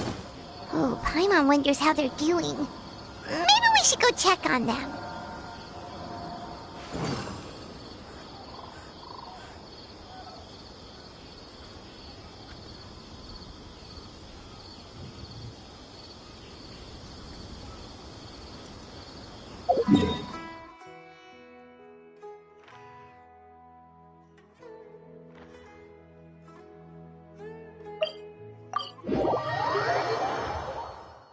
Boats are made for transferring commodities back and forth, and those that come across Liyue tend to stay a while.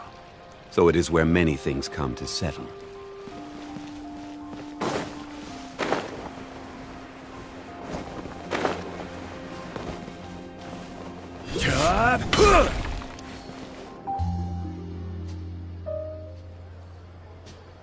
Lynette? Fremine? How are you feeling? Much better. Whew, what a relief! What about you? Are you feeling all right?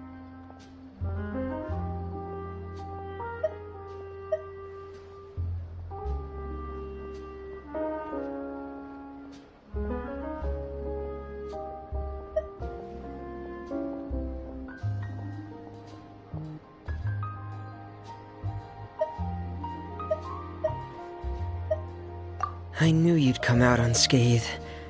Us, on the other hand, well, we've been bedridden for 2 days. I couldn't even turn over. Oh, and I wanted to ask, is Clairvy gone? Linny and the other members have left Poisson and returned to the House of the Hearth. According to him, there haven't been any more sightings of a spirit roaming the house.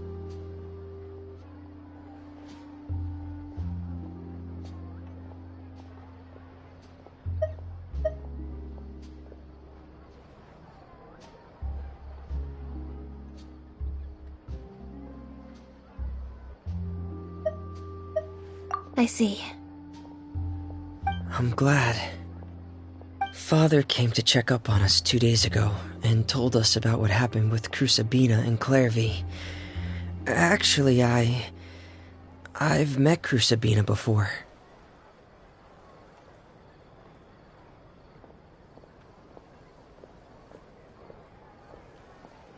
Wait, what? You've met the former Knave? Crucibina died a year after Clairvy.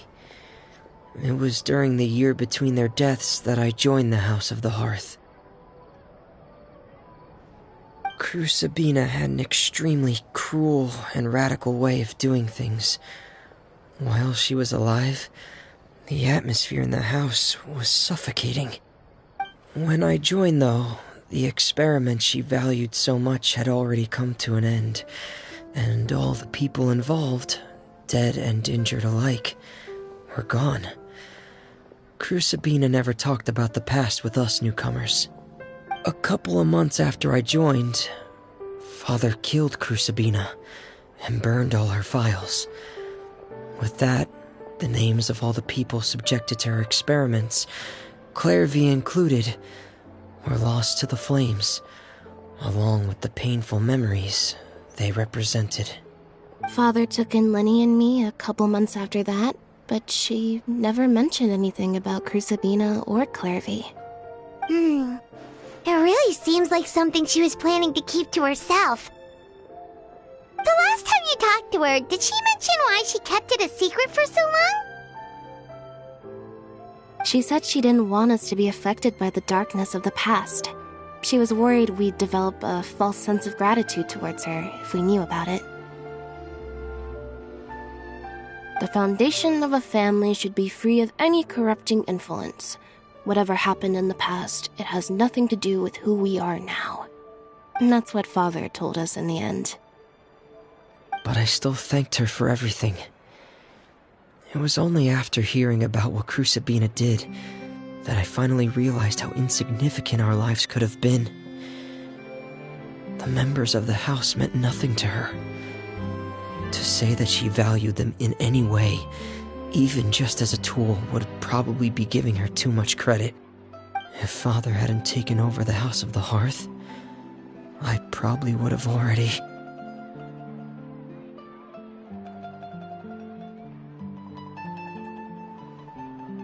Father rarely brings up the fact that she saved us. She doesn't believe that being indebted to her should be what ties us together. But even if we didn't owe her anything, we would still choose to stay. Because this is our home. We may have arguments or times when we feel wronged. Some people may even choose to leave. But as long as Father is here, we will always have a home. Whether the path before us is bathed in sunlight or shrouded in shadow, we'll follow Father wherever she chooses to go. So I wanted to say thank you for helping us make it through this crisis. Without your help, we could have lost a lot more along the way. Oh, we didn't do anything, really. Of course. You're welcome anytime. Are Filial and Nantoy okay? I actually saw them at a cafe this morning. They didn't recognize me. From what I could tell, they were drinking coffee and talking about one of the operas that started running recently. They seemed happy. If I had to take a guess, I would say they finally found the kind of life they always wished for.